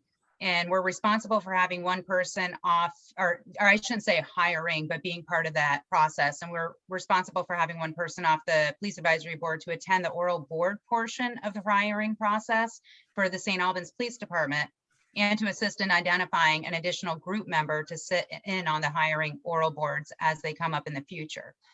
In addition, we're offering ideas and suggestions as to hiring, recruitment, and retention in this profession that is decreasing in numbers at the rate of 25% every 10 years, estimated in 2018. We're also looking at, for the second item, community partnerships. Anybody who knows me knows that this is my favorite area to spend my time in. So we're concentrating on suggesting beneficial community resources that might be willing to work with the police department and to determine the conduct for this to occur. We'll need to assist in facilitating some of these connections at the onset to foster the process. We'll keep in mind that as much as we all want it and it would benefit from it, there can't be an embedded person at the police department from every resource. So we need to look at how we can get a resource to answer the phones at 3 a.m. and respond. This is a huge undertaking. I know that you're all well aware of the embedded crisis workers who have been doing a phenomenal job, both at SAPD and at Vermont State Police for years now. But this is a huge goal for us, is to build on those community partnerships where there's appropriate resources working with law enforcement. Another area we're focusing on is the policy and procedure area. We'll be tasked with reviewing new policy as proposed. We'll look over and make recommendations, understanding that the policies will be CALEA, which is the Commission on Accreditation for Law Enforcement Agencies, and it's the national best standard. So that'll be the standard, or very close, but modified to fit the police department, and we'll have little room for modification. But it doesn't mean that we can't add language, but removal of certain language might be restricted. So that's an area that we're focusing on. And I guess just to back it up a little bit, on the first two key areas, I'm kind of spearheading those. On the last two, Jamie is spearheading. So that was just a description of the policy and procedure. I'll give you a brief description of the data, and then I do want to turn it over to Jamie. So with focusing on data, and this is a big piece, we had one of our board members, Danielle Lindley, did a brief training and overview on RBA, which is results-based accountability. Fantastic model. There's pieces of it that won't be applicable to putting it in this work, but there's many pieces that we can and already are starting to use. We'll request data and information that the Police Advisory Board thinks will be conducive to the growth of the police department in regards to the transformational map. And then we plan to crunch the data and determine what's relevant and what isn't. And of course, the goal is that we want to be cautious to not request data just for the sake of requesting data. So with these 4 areas of focus, I met with a couple members to talk about hiring. We had one of our board members present at, I say a recent interview, it's been almost a month now, but last month on March 17th to take part in some interviews. And we connected after to come up with some different ideas, and just more than anything, get familiar with the process. You know, this is a very new board. We have a lot to learn about what policy and process looks like right now, how things are going. But any ideas and feedback that we can give or come up with, that's what's being brought to the larger board meeting. And of course, working with Chief Lamothe I've been working with him for years, so it's been a pleasure being able to work with him even a little bit more, but it's also super helpful to learn about what the police department is doing, where the gaps are, where we can be beneficial and helpful. So that's the hiring. And then looking at the community partnership, a couple of our members have started going to local community partnership meetings. So anybody who's familiar with the Franklin Grand Isle Community Partnership, I know Mike is, I know a few people are, that's the monthly meeting that it's been going on for years. It used to be funded. That funding stopped in 2008, but Franklin Grand Isle County is the one area that's continued with these monthly meetings. And we had a couple of board members attend this past community partnership meeting, which was extremely appropriate because the presentation was on housing, talking about the CARES funding that was used to assist people with housing. We work with the population, especially me and the work I do with our most vulnerable population. We have a number of people that have been placed in motels due to COVID that we're looking to get connected to more permanent housing. So we had a great presentation there. But again, the goal is to identify the community partners, the services that they provide, and identify how we can have them more closely work with law enforcement so we can better serve our community members as a whole. So that's just a brief overview of those 2. Jamie, I want to give you a chance to go over the 2 areas that you're spearheading. Thanks, Melinda, and hopefully you can all hear me okay. I second everything that Melinda has said about just in general working on this committee. It's been a real pleasure, but there's a lot of work to do, and I think we're all looking forward to continuing that work. From a data perspective, Melinda really nailed it on the head. Our primary goal is to really use data to help inform our recommendations for SAPD, for City Council, for the City Manager, so that they can make decisions around specific data elements, but also This is how we'll measure our improvement, measure our opportunity. And so collecting data from multiple sources is our other major goal. And so part of our deep dive will be to survey our community and really collect data. Some of the feedback that we heard very clearly, both from previous city council meetings, as I'm sure you are aware, as well as our own advisory board meetings, is that, you know, the community wants to feel that they're being heard around their perceptions of law enforcement, and that all the data isn't just coming from a singular source. In some ways, there's not going to be a way to avoid that. So we want to be transparent, but we do want to at least give the community an opportunity to weigh in. So we'll use both those data sources to help move ourselves forward, keeping in mind that our job is to advise and make recommendations to you all and to the police department, to chief, and to the city manager.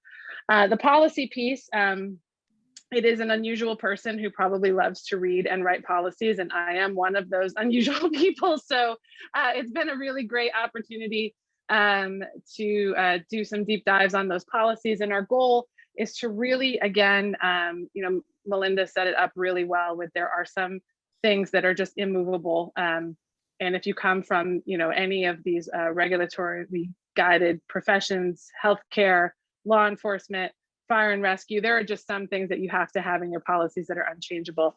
So our goal is to do some deep dives on these policies, help guide our larger conversations at our larger group meetings, so that we're providing recommendations that align with the 21st century template that we're following, or roadmap that we're following, excuse me, but also really keep that transparency and accountability on the forefront, so that we're giving chief not necessarily guidance on the law component of it, but rather maybe this is some additional language to help you know, show transparency around the work that you're doing. And I know tonight he's actually presenting a policy that sort of fits right into that category. It's such an important policy.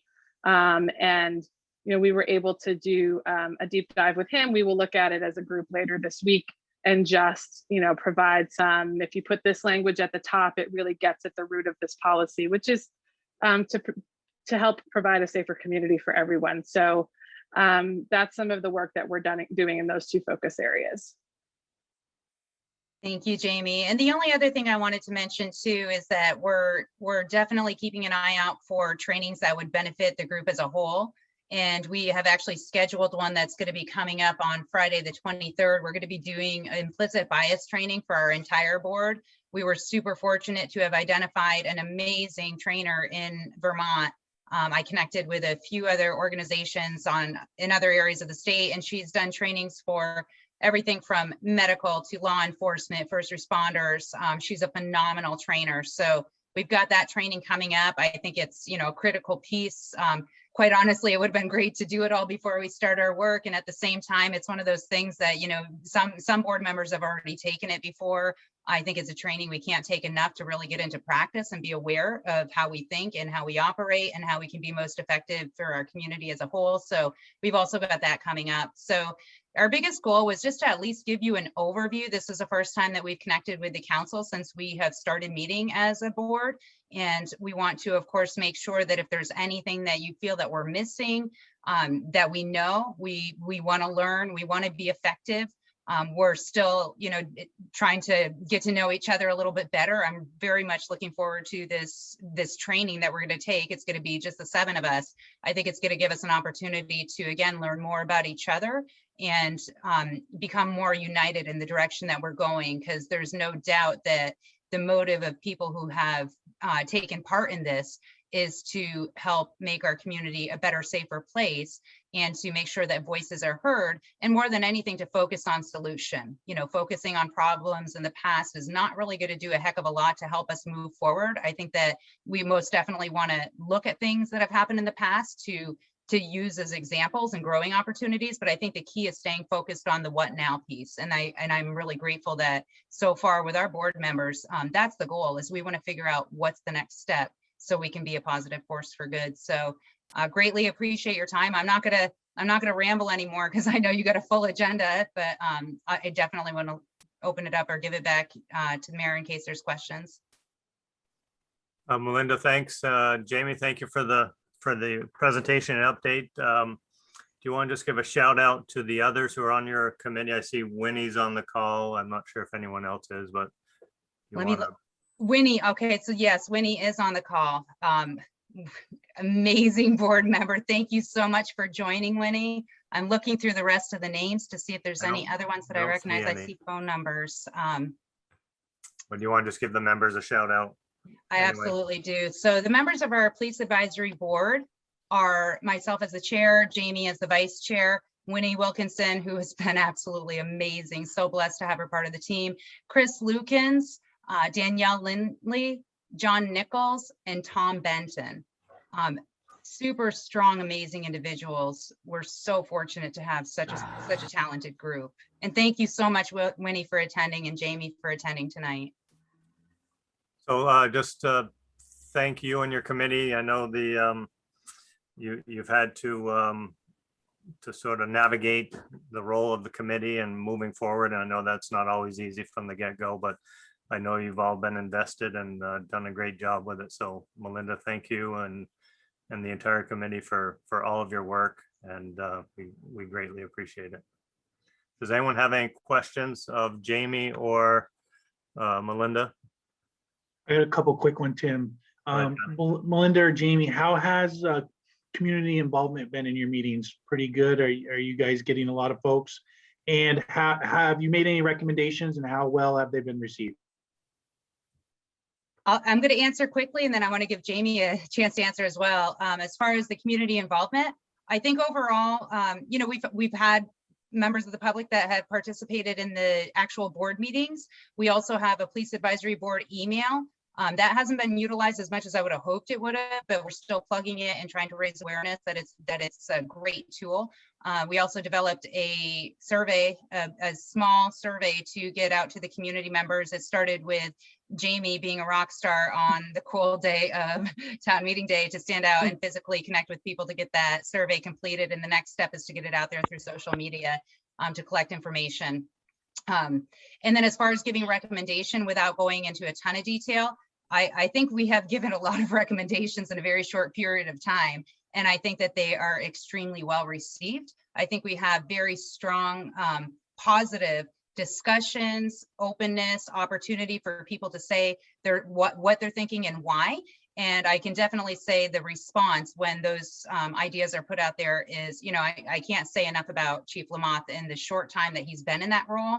And like I said, I know that I'm maybe somewhat biased because we've worked in the past together, so I know how amazing his work is, but it's just to say in this role, and also the rest of the officers. I work with the officers in my position as access and referral coordinator in the fight against addiction. And whenever I reach out to them for anything, and it's delivering harm reduction packs, Narcan, whatever it might be, I mean, they go above and beyond. And I think that this community, this county is very strong because I work at a state level as well. We're very strong in our partnership with our law enforcement when I'm comparing to other areas. And I know other areas are different. We have areas we can definitely work on and improve upon, but the response that we've gotten has never made it uncomfortable to pursue the conversation and invite discussion. Jamie? Sorry, yes, I have a guest who's joining me, but I would just add that we've given some really good feedback on the policies I think that have come before us, and we'll continue to do that. And it's all been well received from my perspective. And as we continue to work through, he's totally photobombing, I'm so sorry. But as we continue to work through these, as more come our way, having those robust conversations. Chief has been very receptive. City Dom has been receptive to our conversation. So I continue to look forward to that. I know it won't probably always be so easy, but we'll keep working at it and keep finding that common ground. Okay, thank you, Jamie and Melinda. Let's segue into adoption of police use of force policy. We have Chief Lamont here, and we heard from the advisory about their input into this as well. So there's been active conversation. So Chief, I will turn it over to you. All right, good evening. I'll make this kind of quick because it is a very extensive policy, but if I read it word for word, we would be here for a while. But just a quick kind of response to what Jamie and Melinda said. We've greatly appreciated their input, and this board it has been very helpful since they were formed in a lot of different levels, not the least of which has been the policies. This particular policy you're speaking about tonight is one of the main ones we wanted to get it into a place when I first took even the acting spot last July, kind of for obvious reasons, I guess, just by the name of it, right? Response to resistance. A lot of things have changed in the last year nationwide, and I hate to say this is in response to that, but this is getting us up to speed with that. So just real quick, a little bit of history on why these are where they are right now. The biggest changes in these two policies, duty to intervene, that policy, they go hand in hand, but duty to intervene, that policy is just what it is, just what it says. It just more or less dictates that our officers are gonna intervene if there's a reason to do so, and it lays out when they do, how they do it, and a timeline of which they're going to report what they saw, and it's very clear cut, and it holds them responsible and also holds them accountable and also protects them for doing so. And we have this in place so that officers don't ever see something and are unsure of what to do with it if they did see something that was not appropriate or what they felt was inappropriate. And it tells them how to go about responding to that. And this policy was something that wasn't in place before. I don't know of many places that had a policy that was specific to duty to intervene, but it's gone throughout the country now and throughout the state. And ours is just one we want to get set in place. The second one, the more thorough policy, is response to resistance. The changes in this policy are pretty vast from what we had prior to this new policy. The big changes that you should know, I guess, are the reporting procedures. Prior to this policy being written and prior to us adopting this policy, if two officers were at the scene of anything and there was a use of force in responses to the actions of an individual, one person would do a use of force report, and that was what was handed in and looked at. When it was looked at prior to this and reviewed, it wasn't looked at or reviewed as thoroughly it is now. Now it is reviewed by a first line sergeant and then 2 lieutenants, and then it will make it up to me. So there's multiple levels of review, and both of those officers will be responsible for doing a report rather than just one, which makes much more sense, and that's the way it should be, because both of them will have a different perspective of what they saw and what they did. So they should both be writing reports. The second thing is it's very clear on the reporting timelines. There's 48 hours in which to report the use of force, and that goes right up through no matter what the force is. They have 48 hours to report it. And the reason for the 48 hours rather than immediately is because they could be coming on their last day on before they go on days off, and I'd rather have them go home and get a little bit of sleep and come back in and do the use of force. The only time it changes is if it's a lethal use of force, in which case everybody will be aware anyway. But other than that, 48 hours is a reasonable amount of time. The only other thing that's added in here that's kind of new and it's nationwide and certainly statewide is the restriction on chokeholds, which are banned. You're not allowed to use anything that's considered a chokehold for obvious reasons. But now it's actually put in there as a definition. Even though that was kind of the way that you were taught not to use chokeholds, now it's actually in the definitions. The thing about this use of force policy is that it may be a moot point rather soon, because it looks like the state may be adopting their own response resistance policy that they're going to push down to every agency in the state of Vermont. The reason we're trying to get this adopted now is because I've been hearing this for about a year and they haven't done it yet. And it's not for lack of trying, it's just for lack of agreeing on one. So like to get ours in place. Ours is as close to theirs, the ones they keep putting out that they're trying to get out, the demos they keep putting out. Ours is very close to it. This is a CLIA-based policy. I just don't want to keep waiting for the states in case it's another several months to a year before they adopt one. So again, this is as close as I can find. It's based on the use of force dashboard, which the state is currently attached to and currently has to abide by. And it would allow us to have something in place that's very modern, very up to date. And I can't find anything that's any better than this as far as very detailed on everything they have to report. And the last part that goes with it is a reporting form. That has to be filled out by every officer that's involved in anything beyond compliant handcuffing. Basically what that means is if you have any incident with any person and you do anything beyond ask them to turn around, put the hands behind their back, and you put handcuffs on them, and they do it with complete compliance. If it's anything beyond complete compliance, they have to fill out this report. And it's a good way to document it. As I told Police Advisory Board, with this, you'll probably actually see the use of force or response resistant numbers climb next year as far as stats go. And it's because anytime an officer puts handcuffs on somebody, just for an example, and they start to pull away or tense up, which is very common for anybody that's ever had handcuffs put on, it's kind of a reaction. If they start to pull away and you grab their wrist and pull their hand back, as simple as that sounds, that results in a response resistance report. Not that anything aggressive happened, but if you went beyond them turning around, putting their hands behind their back without anything more, it results in a report, which will result in the stat. And that's how strict our policy is. And that's about all. That's a quick overview. I'd be glad to answer any questions, but short of reading this, that's about the best description I can give. Chief, thank you for that. Appreciate it. One quick question I had was, how does this get rolled out to staff? So the way this will get rolled out is every line sergeant, works with the same officers on each shift. So they will have to go over that. They've already gone over this, by the way. It's out as a directive right now because we had to get something in place to update what we had.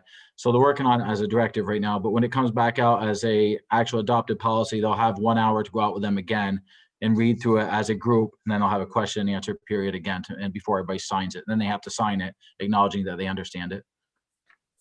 And I'm guessing that signed document goes in their file, is that? So we have it's a online program. We put something out, it's a timed program. They have to read it, and their signature is documented, so it shows what date and time they actually read it and signed it. Every policy we put out goes through that. Council, any questions for Chief Lamont? Yeah, Tim, I would have just quickly, this is Jim. Yes, sir. We have these two documents, one that says duty to intervene, the other response to resistance. Yes. Are those two, will those be two separate policies once they're adopted? Because we're saying use of force sort of aggregate, but is the use of force, are these policies contained in what you're terming the use of force? They are separate policies, but they are hand in hand, right? The use of force is a response resistance policy, is how to use force to get somebody into custody if need be, whether protective custody or arrest.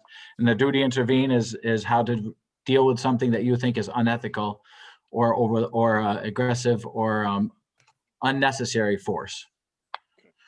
It's a separate policy. I just wondered when we go for the vote, what we're actually voting on. Gotcha. We're voting on this all together as an aggregate. Okay, thank you. Yep, and the state may put those in one policy. That's been one of the debates they've had. The thought was, if they put it in one, does it become buried or cumbersome, the duty to intervene? And the second way is to separate them so the officer knows there's a policy that simply states duty to intervene, so there's no hiding it, losing it. They are definitely aware of the duty to intervene, and that's the way I felt is more clear if there's a separate policy on that. Thank you. So just to clarify, you look for a vote on each one, Chief, right? Can I ask Yes, a quick question beforehand? Yes, sir. Go ahead, Bob. The question is, you say the state may do this or that. What part of the state does that? The Department of Public Safety? Will No, enact- it will come through the Vermont Criminal Justice Training Council. Okay, That's who certifies every law enforcement officer in the state. okay. But also at the directive of the legislature? Yeah, That's we correct. passed that last fall. Yeah. I've got a couple of quick Go ahead, questions. Mike. So Chief, could you remind us what the consequences are if an officer fails to report within 24 hours under the duty to intervene policy? So it'll be a policy violation. So if they fail to report duty to intervene or fail to report a response to resistance, either of them, then it's just like it goes under our IA policy, and we'll have to do an IA on that and decide what the punishment is. Up to I can't say. I guess it depends what we want to set for discipline. And did the police advisory board weigh in on this draft? They did. This was, they had it about, I'm gonna guess, estimate 2 weeks ago, and we met last week on both these policies. Great, thanks. You're welcome. Other questions? Mayor, I'd like to, if I may, at least moving it along, propose that the council adopt, if we're doing these separately, the duty to intervene policy as proposed by the chief of police and the police advisory board. Jim? I sorry to jump in, Jim. As the chief and I discussed it I'm just trying to align with the agenda. And we conceptualized the duty to intervene as a component part of the use of force policy. That's what I was asking. Okay, yeah. It might, the motion might be something along the lines of to adopt the police use of force policy to include the duty to intervene. That's perfect. Is that okay with you? Yeah. It is. I'll second that motion. So we have a motion from Jim, seconded by Mike. Is there any further conversation, questions? Hearing none, all those in favor, thumbs up. We got 4, 5, 6. Thank you all. Motion passes. Chief, thank you for your work. Thank you to the advisory board as well for all your efforts. Chief, any final comments? No, I appreciate everybody's help and assistance on this one. Again, I appreciate the police advisory board. I've got about 18 more policies that they're going to see real soon, so we'll be back. So just out of curiosity, is MRI working with you on those? So what happens, I've been asking MRI for the latest CALIA standard policies. I take those, I blend them with other agencies' CALIA standard policy they recently adopted themselves. Then I look at the current St. Albans Police Department policies and I blend all three. But I'm really trying to get to CALIA standard, so if we ever decide to go that way with the city, we're as close as we can be. Perfect. Thank you very much. You're welcome. Have a good evening, and we'll move on to number 11, which is a hearing and adoption resolution to support Healthy Roots Community Development Program application, and that would be Chip. Yes, thank you. I'm joined by Coy Boynton and Christine Bricaro of the Healthy Roots Collaborative, which is based out of Northwest Regional Planning Commission. And they're applying to VCDP for some COVID-19 funds associated with supporting their mission of local food access in the county. Coy or Christine, do you want to share the presentation, or would you rather I did that? Be great if you could, Chip, if that's okay. So the request, the request is for up to $75,000. Let me just open this up. It would be a public service grant application.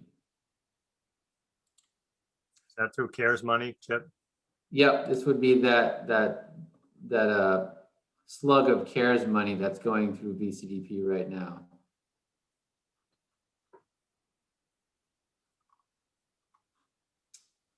Just hold on a minute while I grab this thing. I thought that was the end of your presentation, Chip. No, I wish. We could to just speed it up. I was gonna propose a vote on it, but I know a lot about Healthy Roots. Just do that. Program. There we go. You got the question. So I don't know which where you want to start, Coy? Yeah, right there. That's great, Chip. Okay. Thanks. And thanks to the council and Mayor Smith for having us. So we just wanted to give you a quick overview of Healthy Roots and why we're asking. We are, as Chip said, a program of Northwest Regional Planning. You can go down there, Chip. So we address local food access and education in Franklin and Grand Isle County. And in doing that, we support local farm and food businesses across the county. So we have a gleaning program, a farm to school program. We provide farm and food business support, hold local food events, and support retailers, buyers around the county with local food purchasing. So we're a network of organizations. You can see who's part of us down there. So really all of us coming together to support our region. We started a gleaning program back in 2016. So we go into farm fields post-harvest and grab all the produce we can and bring it to charitable food sites and health clinics around both Franklin and Grand Isle, about 24 sites a year. And in 2019, to support that program, we bought a shared van with Franklin Grand Isle Community Action. That made us the perfect candidate to move all of the charitable food that has come into the region and really the state since the pandemic started back in March. So we increased the amount of food we moved in 2020 by 275%, 92,000 pounds of food. So we gleaned produce. We also brought in different types of food, mixed dairy, milk, mixed produce boxes, as well as prepared meals. So we've moved a lot more food than we ever have. Most of you probably know, but COVID has impacted food security across the state. Now 1 in 3 people have reported that they've been impacted by food insecurity, and 50% of the folks that have visited a food shelf since the pandemic started hadn't before. And we're seeing that increase at our sites as well, as you can see from some of those figures there.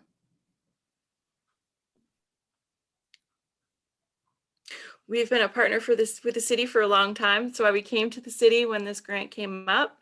The city has always been a partner in good taste, which we have been doing since the beginning of Healthy Roots. And Tim might correct me and say maybe before Healthy Roots. We also did a Local Foods, Local Places, an EPA program where we came up with a plan for the city and the region in how to support local food access. And we also support businesses within the city. So Rail City Market, here are some of our restaurants that are part of Everyone Eats, the statewide program that allows free meals to those that are experiencing food insecurity. So I think a lot of city connections, which is why this feels like a natural fit. So what are we asking for? As Chip said, we're looking to submit an application for $75,000. It would reimburse us for the increased services from 2020 to the eligible sites as part of that fund.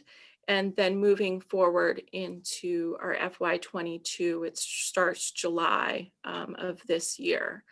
So we are hoping that we could be a sub-grantee of the city and reimburse us from the work we have done, pay for some of that food handling and distribution to sites really within St. Albans, because it's an eligible location, but also Richford, the senior center in Alberg, Cider in the islands, as well as our migrant farm workers and our Notch health clinics that we deliver food to. So it would support that, what we have done for them and what we do for them moving forward.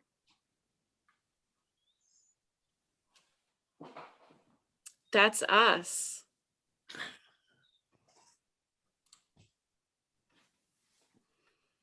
So this is if you remember, Mr. Mayor, this is a public hearing as well for any public input that might come up.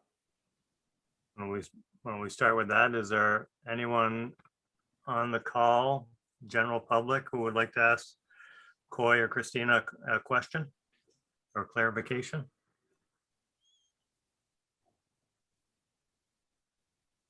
Any hands, Chip? I don't see any. I'm not seeing any. Okay, so let's move to the council. Council, any questions or comments?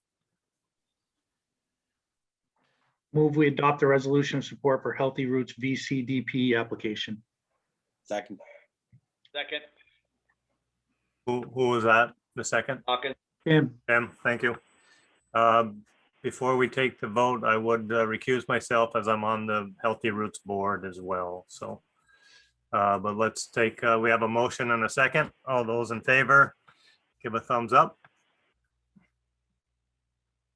Okay, looks to be unanimous. Thank you all.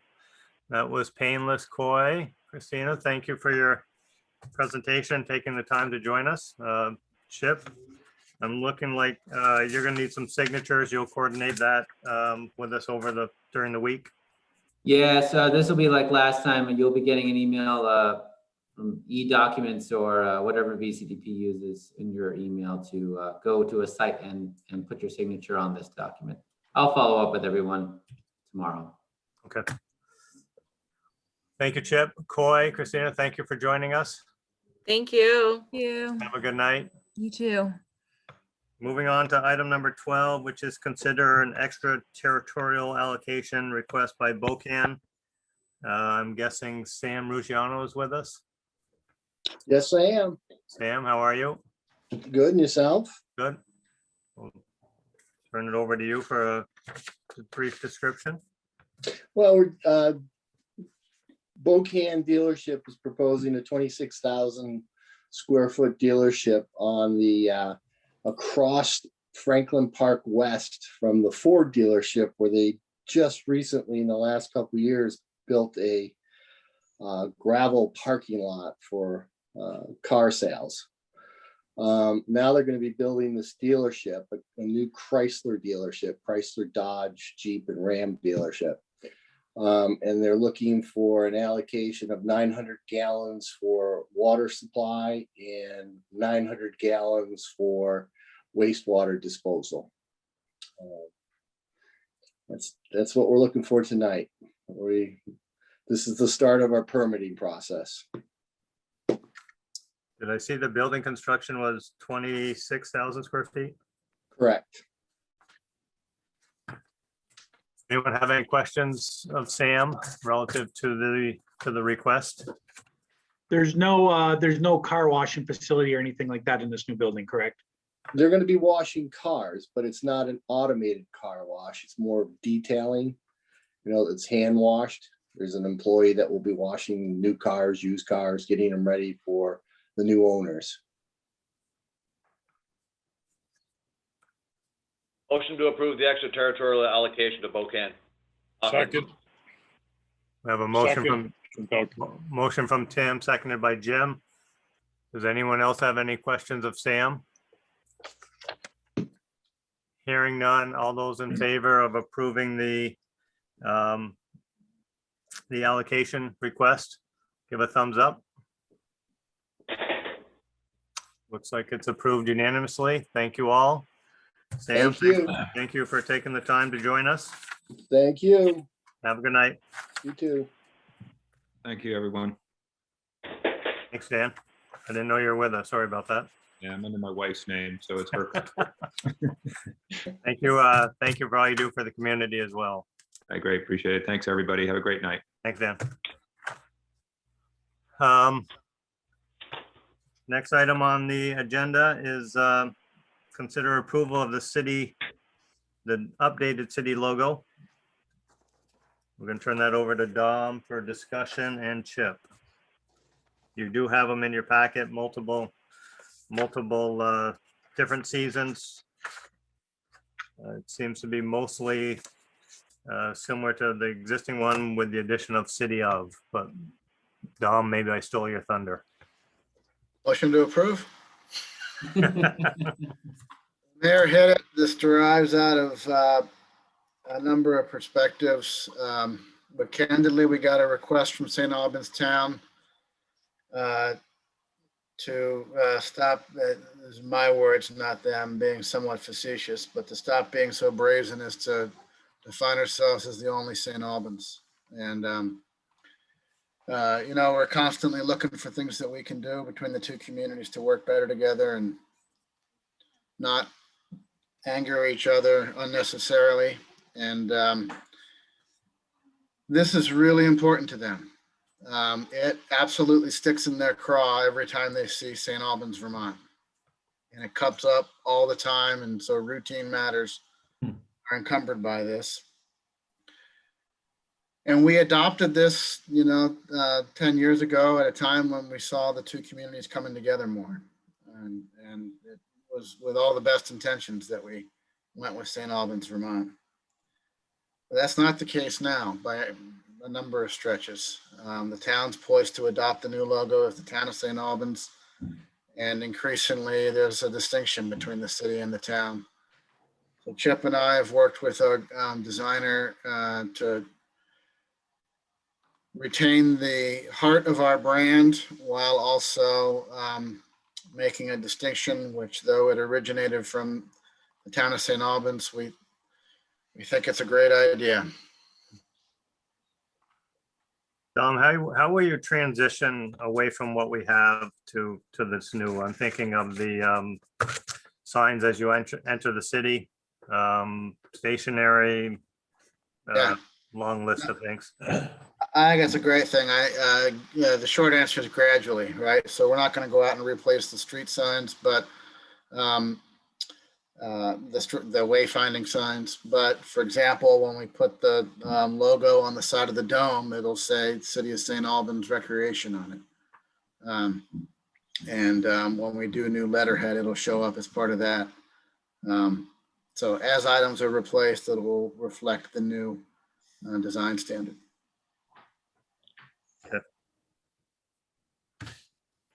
Move to approve the new logo.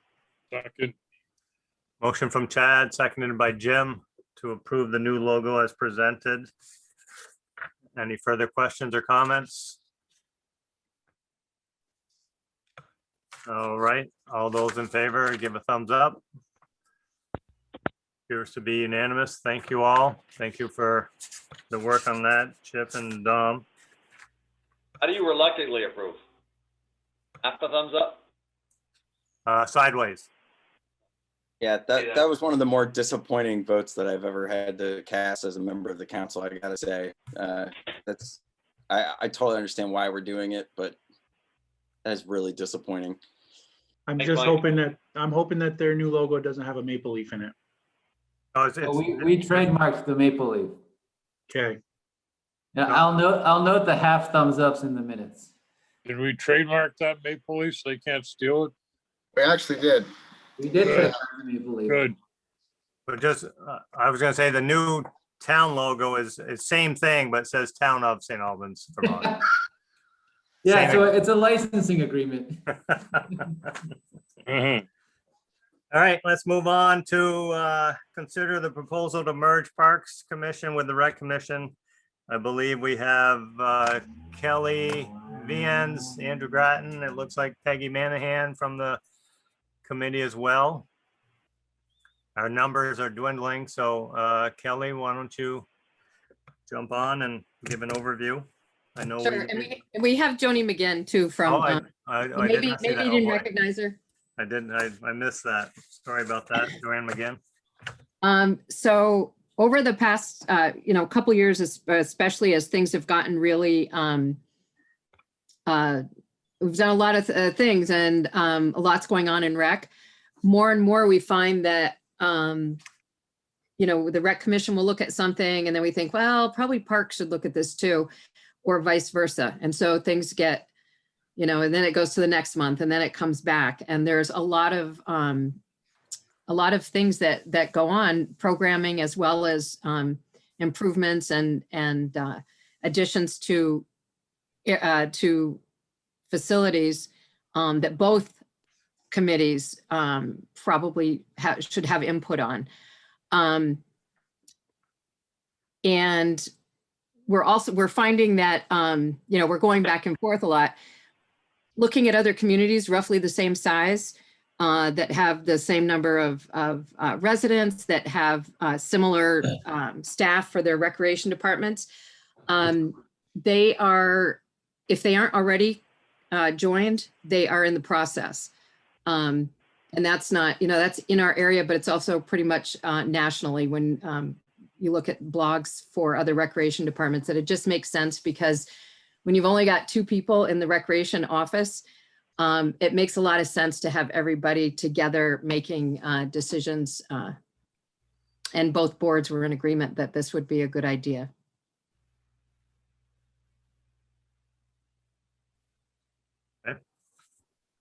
Does anyone have any I'm questions? so distracted. Does it look like my house is on fire? I was gonna say, I think you You went a look little like heavy. hell, Kelly. Oh my God, I know. Sunburn. I need some light in this place. I thought you went a little heavy on the blush. Kelly. Yeah. I think she's embarrassed to be speaking in public. Yeah, that's it.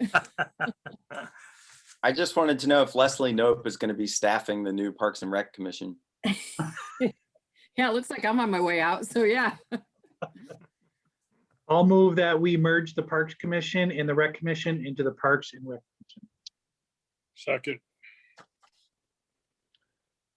Any other questions or comment for Kelly or board members or Andrew? I have a question about the new board after the fact. Okay. Go ahead. You want me to do it now? It has nothing to do with them merging. Yeah, well, yeah, just throw it out now, Chad. Okay, how much input, this might be for Dom, I'm not sure. How much input is this new Parks and Rec Department going to have on the features that are going to be added to Houghton Park? I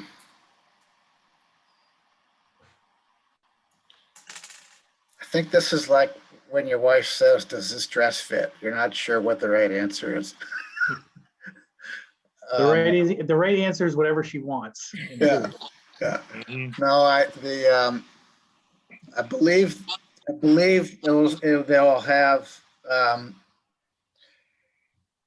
We haven't set up a full-throated design review charrette process for that. We just haven't had the resources for that. I forget if I've shared that we do have a landscape architect preparing a sort of a truncated master plan process to provide some context for what the features are and where they go.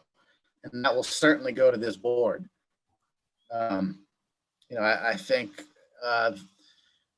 similar to the work that the PAB does within the police realm, that's the role, that's sort of the subcommittee of jurisdiction that the Parks and Rec Committee will have. But we do intend to act pretty quickly on some ideas there.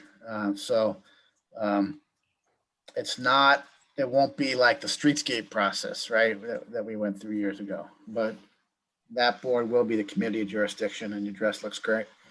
Okay, thank you. Yep. Whatever you guys do, don't review the old reruns of Parks and Recreation, okay? As I would just say, as a self-named recreation historian, Parks and Rec were together, and Kelly, I don't know when they separated, but they were together 40 years ago, 30 years ago. Yeah, they were separated when I got there. So 10 years ago, you were 29. Right, yep. All right, we've got a motion and a second. All those in favor, give a thumbs up. If some of you are sort of warm on it, you can give me a thumb sideways, but it looks like everyone's a thumbs up. So Kelly, Andrew has one last meeting to go to, right? No, we'll tag team this one. Yeah, there you go. Meetings will just be twice as long. Thank you, Kelly, for all your work. Thank the committee, Joanne and Margaret. Thank you very much. Appreciate everything you do. So Kelly, thank you. Thanks, Tim. We'll move on to city manager's report, item number 15. Thank you. I think I can be brief. City Hall plans to reopen a week from yesterday. The clerk has notified me the hours in that office will be 8 to 4:30. We'll work to align the rest of City Hall as a whole so that the building will follow the same hours. That's probably the office that has the most public interaction. So Curry's going to still continue to implement some management strategies to reduce the population density in there. But we're returning to work full time on Monday. And I'll talk with the mayor about our plans for a council. But looks likely that we could return to meeting in person in a month if we wish to as well. Any questions on that? I think that's Next good news. Yeah, I think it's great news. We're excited. In your packet is a proposed lease with Head Start.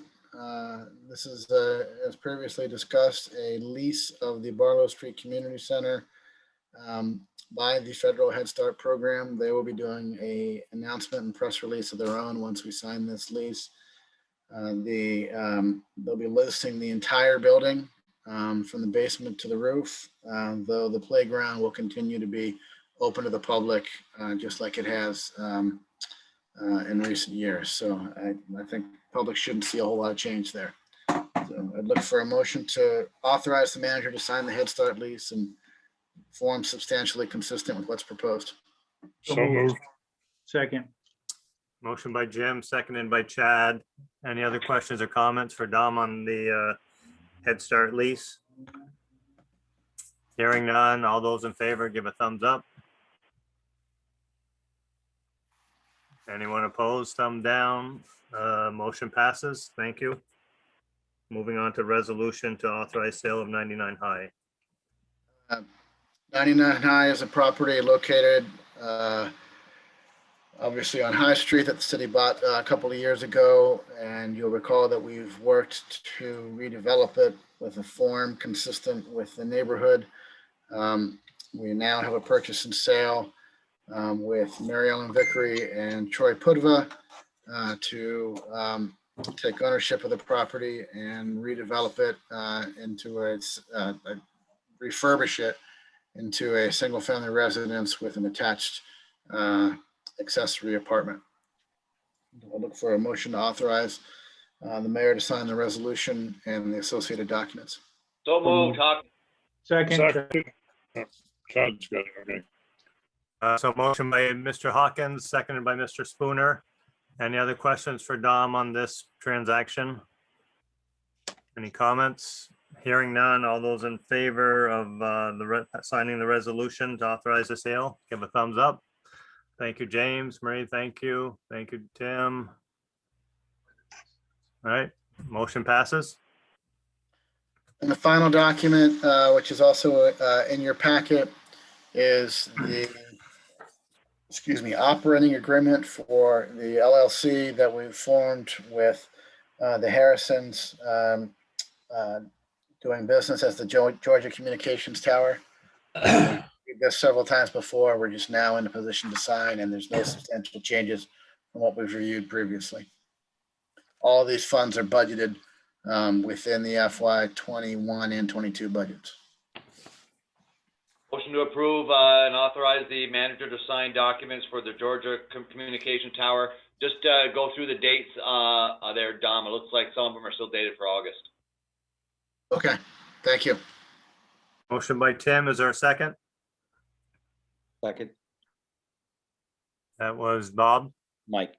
Oh, Mike, sorry. Motion by, seconded by Mike. Any other questions or comments for Dom? Hearing none, all those in favor, give a thumbs up. Thank you. Motion passes. Any opposition? Seeing none, motion does pass. So we'll move on to the declaration of intent for Kingman streetscape and the city pool projects. Tom? Yep, I'll talk about them both together unless there's some objection because they're substantially similar in nature.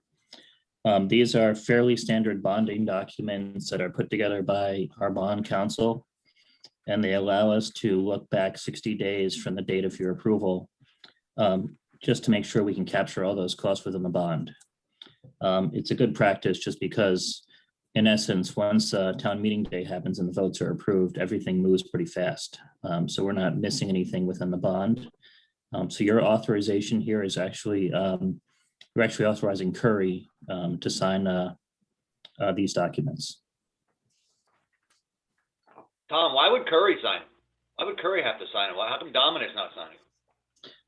I'm not sure. Can't answer that directly. That'd be a question for bond counsel, but it's always been the case that the clerk assigned these. The treasurer signs them. Tom. Okay. Just curious. Yep. Is our bond counsel out of state or is it an in-state person? No, it's Paul Giuliani with Primer Piper, Eggleston and Kramer. Okay. Tommy, they're doing both. I think I knew you were having some discussions with Vida. Still talking with VITA. I've actually had a few banks reach out to me about the pool, which has been an interesting development because banks have never really contacted me directly unsolicited. Okay. So that doesn't change those agreements. No, not at all. Okay. And we're wrapping these up together, looking for one motion to approve the declaration of intent for the streetscape and the pool. So moved. Motion by Bob. Is there a second? That was Chad. Was Chad. I got a second from Marie. Any other questions or comments for Tom? Hearing none, all those in favor of the approving the declaration, give a thumbs up. Thank you, Chad, Jim, Marie, Tim, you're good. Okay, motion passes. Thank you. We're moving on to the loan for the combined sewer separation on Federal Street. Yes, I can talk about the process a bit for Bob's clarification here, because we'll see a lot of this. This process starts with what's called the priority list, where we work with our engineers and we have a priority list of projects that the state approves for the future. Once it's on the priority list, we can then get an engineering agreement that the state certifies. And once that's approved, the state will give us a loan for the engineering for the project. These loans always have, they're zero interest and the principal is always deferred for 5 years. And typically there's some loan forgiveness. I can't quote you an exact number, but it may be in the range of 50%. So it's pretty cheap money. It's a pretty good deal. And this would be the first of several that you'd see for Federal Street. You'd see the final engineering come next. And then with a bond vote, you'd see potentially other agreements through the state. And so it's a good system that keeps the projects moving and makes them affordable upfront before we have a bond vote.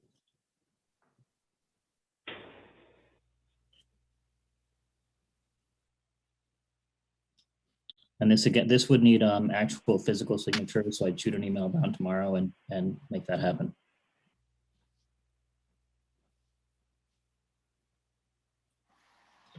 I move we approve the CWS RF loan for the CSO separation on Federal Street. Second.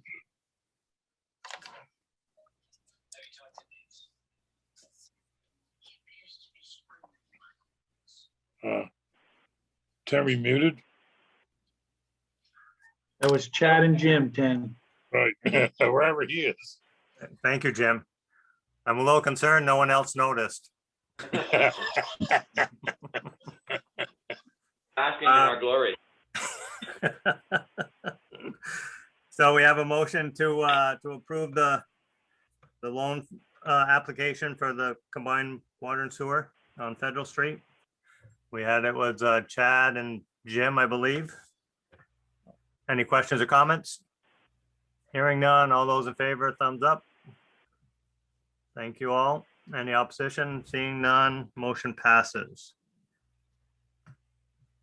And now we have the approval of the loan agreement for the final engineering on Aldous Hill water tank. Yep, so this one has been in front of you a few times already. A few months back, you approved the application for this money. So now this is the formal agreement. It's $166,000, $500. It'll take us through all the engineering to get to construction, which we anticipate next spring. And again, we think there's going to be some loan forgiveness, but we can't quote an exact number yet. This also includes some money for the legal fees associated with acquiring land and construction easements, and some funds for the easements themselves. So it should take us right to the point of construction. And then not part of this agreement, but just to give you an update, we've been working with Aldrich and Elliott, and we have completed not 100% today, but 99% today, and we'll submit tomorrow an application to the USDA to fund the construction itself. So we'll get that in early and we'll get an understanding of the financing package they can offer and potentially talk to the state at the same time and get the best deal for the city. Move we approve the loan agreement for final engineering of Aldous Hill water tank. Second. Motion by Chad, seconded by Tim. I will recuse myself from the vote as I am on the Aldous Hill board, which is negotiating a permanent easement with the city for this project. So any other questions for Tom? Just to note, the amount of funds we have for easements is really, really limited here. No peer pressure.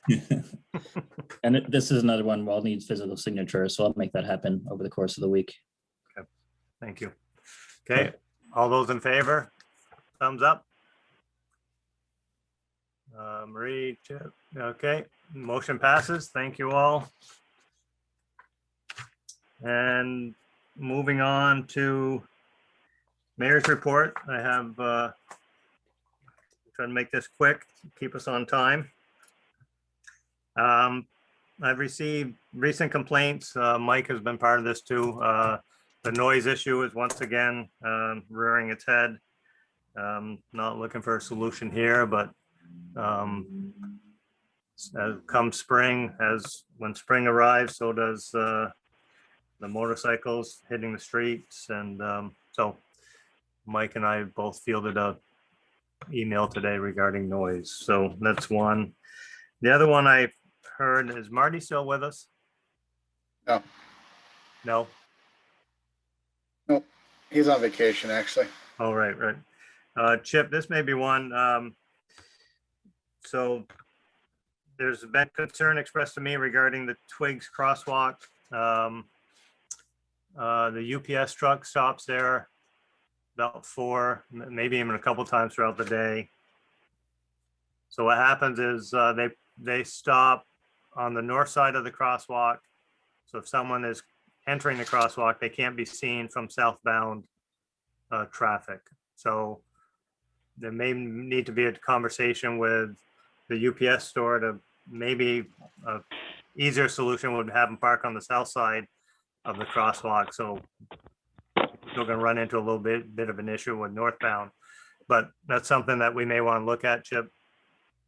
Along with that, Chip, you've talked about the flashing pedestrian crossing signs, and I know that's a state discussion as well. I think we've entered into that before, but that may be one we want to look at again. For that crosswalk, Tim? Well, the complaint I got was for the BFA one over by Hometown Beverage. That I think there's we set that entire section to flash on a timer. And maybe the flashing is a habit. I'll double check and get back to you. Okay. And then I mentioned it earlier, a lot of interest for some property owners for curbs on their streets. That's a bigger discussion as well. Just a reminder, Green Up Day is May 1st, Saturday. I'll be reaching out to council persons to see if you can man a station at 9 in the morning. And then Arbor Day is the 30th of April. And we're doing, Dave Southwick and Chip got a grant to get some trees. So we'll be working with Belfry Academy and the city school to plant trees on their properties in honor of Arbor Day. So that was my quick report. We'll follow up on some of that as we get more information. So we'll move to council reports. We'll start with Marie. And you're okay there. We had a meeting on the public Safety and Quality of Life Board a few weeks ago. And because I'd had some complaints about the traffic on Spruce Street again, going the wrong way, and then the one-way sign, and the problems at the head of the street towards Lake Street. And we came up with maybe possibly doing some sign lines on the street, arrows on the street pointing right or left turn. That issue is at the end towards LaSalle Street. And just kind of changing that one-way sign maybe to something a little better, double siding it so it shows from both directions when you're coming down LaSalle Street. Also, I did have somebody mention that they would love to see some of the flashing crosswalk lights at the corner of North Elm, for instance, going over to the park, over to South Elm, because that's kind of, especially when there's cars parked there in front of the daycare or Spectrum, makes it kind of blind. And that's a really busy intersection, especially at certain times of the day. So that may be just something, if we could add that to the list sometime of if we're going to put in those flashing crosswalk signs. That's about all I have. Chip, just on those, what is the process for, both of those are on state roads? The one I mentioned and the one that Marie mentioned. What is the process on those? Well, they are numbered state roads, but the city, it's still class 1. The issues that VTrans recently paved them, and the city did sign agreements to maintain things within the regular federal codes, and we're discouraged from starting to put the rapid flashing lights everywhere because the feds are worried that they lose their effectiveness if they're at every crosswalk. They're only supposed to be at crosswalks where we've had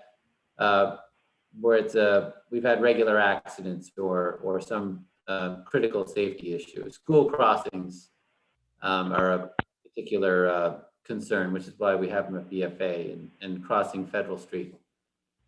So, sometimes I think we're urged to look at other ways to deal with pedestrian issues before we go to the flashing lights. But there's nothing to stop us from doing the flashing lights. I don't know what the implications are. About 10 grand. And I would want to talk to the neighbors because those things would be flashing constantly all hours of the night. And that's right in the residential area, so. 4-way stop. That's how the city solves every problem at this point. The good old Yeah, I posted that on Facebook. That was not very popular. Well, popular or not, that is a dangerous intersection, and you got kids crossing there all the time to go over to the park. You have the daycare there now. It's been a problem for a long time, that corner. But whatever. I'm just putting it out there. It was brought to my attention, and just the fact that there's a lot of kids too that cross that intersection. So. Okay. Chad, does it make sense to have your committee together at some point down the road here to talk about those? We can chat about it. It's a bigger issue. Like Chip said, I'd want to bring in the chief with this because the previous chief was not a big fan of adding these everywhere because you just get so accustomed to them that you just don't pay attention anymore. So, I'd have to ask Mo what he thought. So yeah, we can add it to the next agenda item. We'll add it as an item in our next meeting. Thank you. Are you going to you, Chad? There's a lot of kids. Just a couple quick things. I will continue on Marie's public safety and quality of life meeting.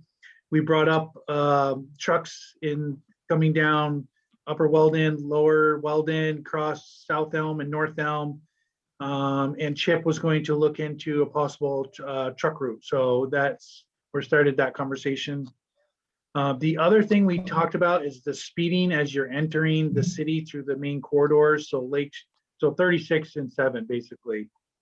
And Lieutenant Weatherby reached out to Swanton. I don't know if you've noticed, but if you're on Route 7 heading south as you go by the funeral home, there's a speed limit sign on the side of the road. It tells you how fast you're going, and if you're going over 30, it blinks. He asked the Swanton police if that was effective, and they said absolutely. It dramatically reduced the calls for speeding in that area. So that's one thing we would like the city to look into. Jason said that they're between $2,800 and $4,000 a piece, depending whether they're solar or hooked right into the pole. The one in Swanton's hooked right into the pole. I kind of like the idea of a solar one. So if we wanted to move it, they both to the telephone pole, we can move it to another telephone pole within the city. So that's something maybe at the next council meeting we can chat about real quickly. I don't know if we have any funding for that, but it would be fantastic. I think it would really help.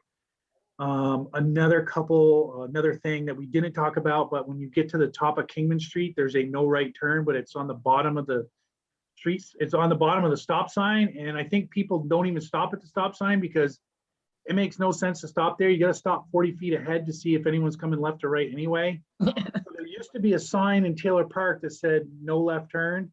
I'm wondering if we can have that sign put back. I don't know if it was taken out because of aesthetics. Also, for the next city council meeting, we haven't done a committee assignments. Bob has graciously volunteered to be on the public safety and quality of life, but I'd just like to make that official. And we did not appoint DAB members tonight. So we interviewed 2 DAB members, and we were ready to make the appointments, and we did not make their appointments. So Chad, just on that, no left-hand turn on Kingman, that too has been mentioned to me by a few people, and I have mentioned it to Marty, and I think it's on his list of installing a sign up in Taylor Park, so people see it. Take that one off the stop sign, because no one sees that thing anyway. Don't need to buy a new sign, just move it. Okay, moving on.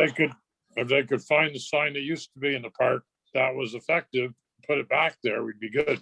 Yeah, that's Marty, I think is going to take care of that. Chad, we'll line the DAB members up for May meeting. Okay, thank you. And we got a pole in here and by the basketball courts, it doesn't have a sign on it. So we got a sign and we got a pole. So we should be good. This doesn't cost us anything. Jim, go ahead.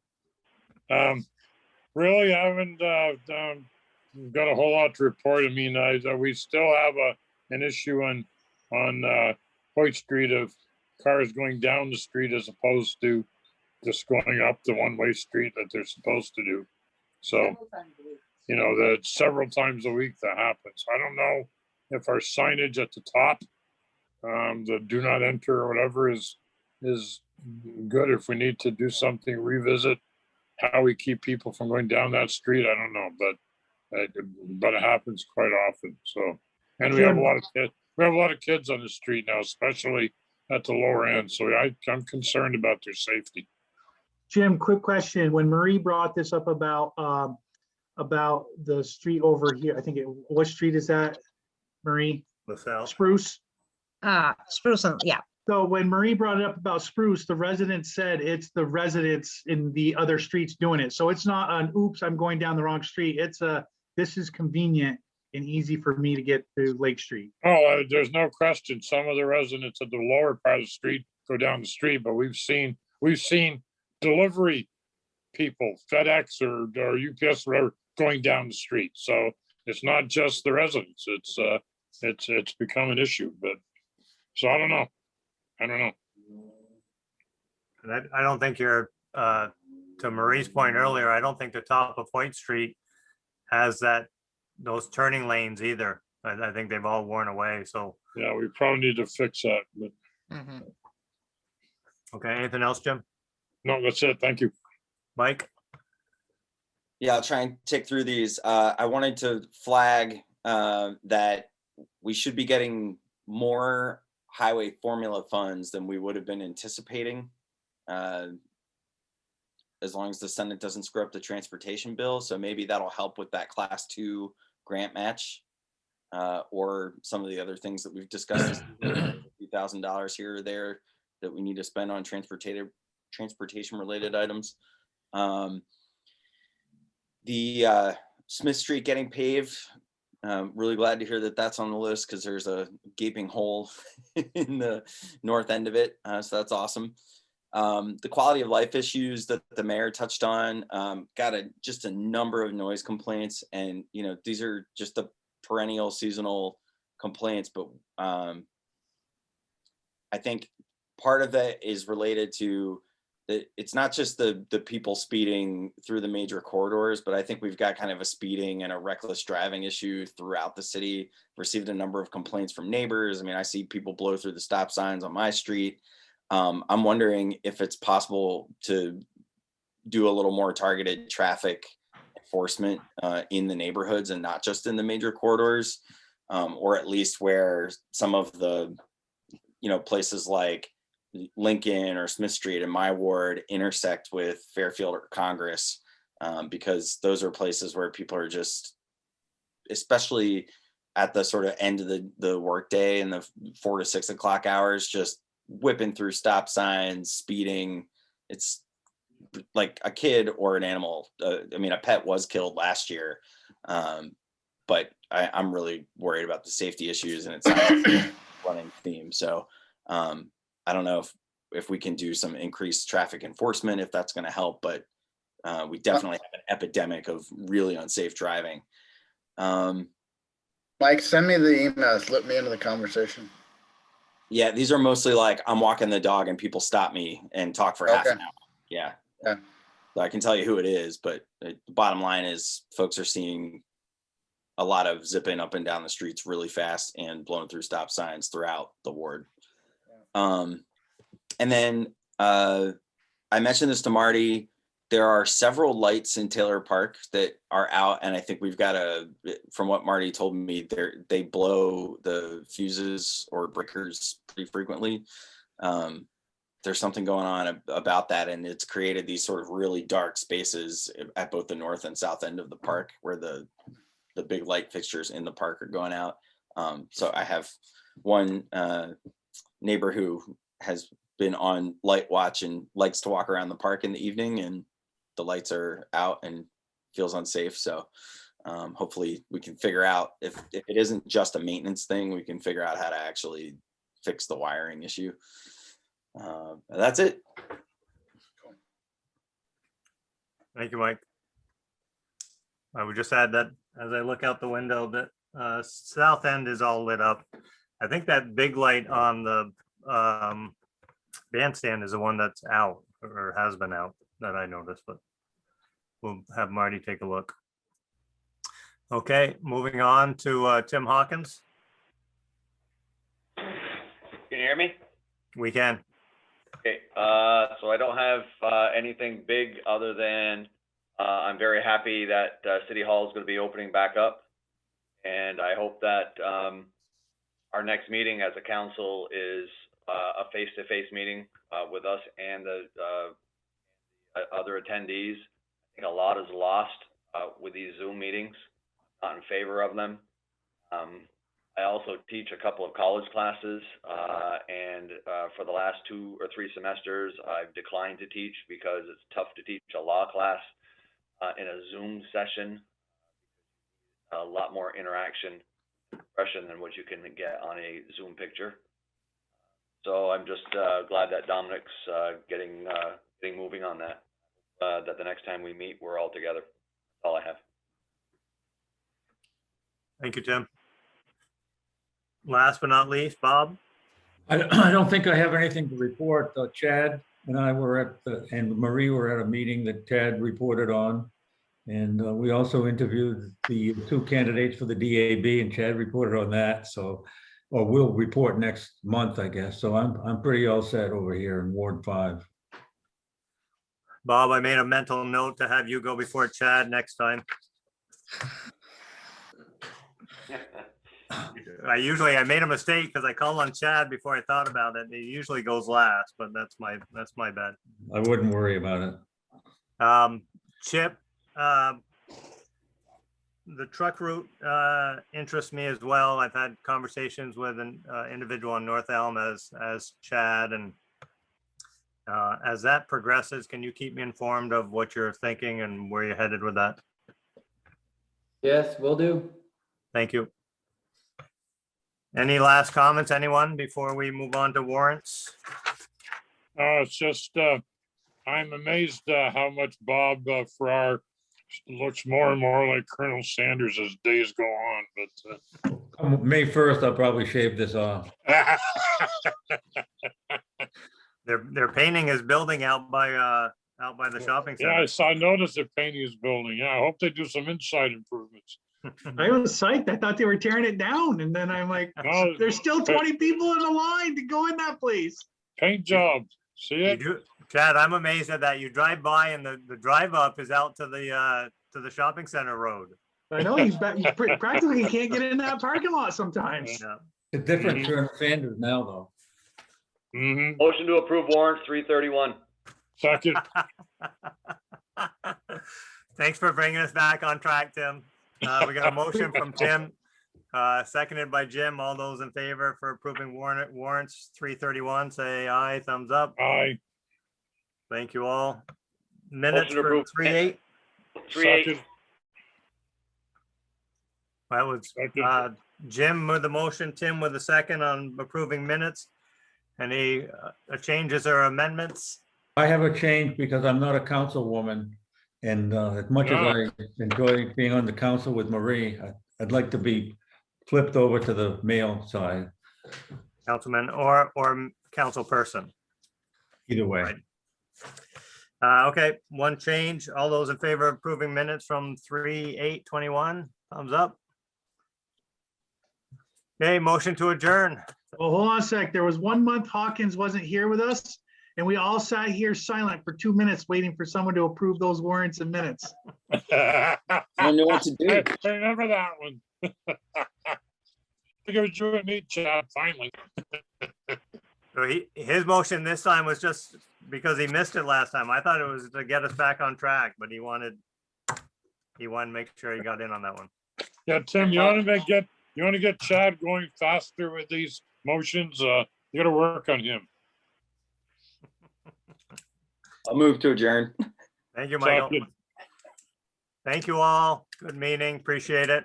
Everyone have a Thanks, good week. everyone. Bye.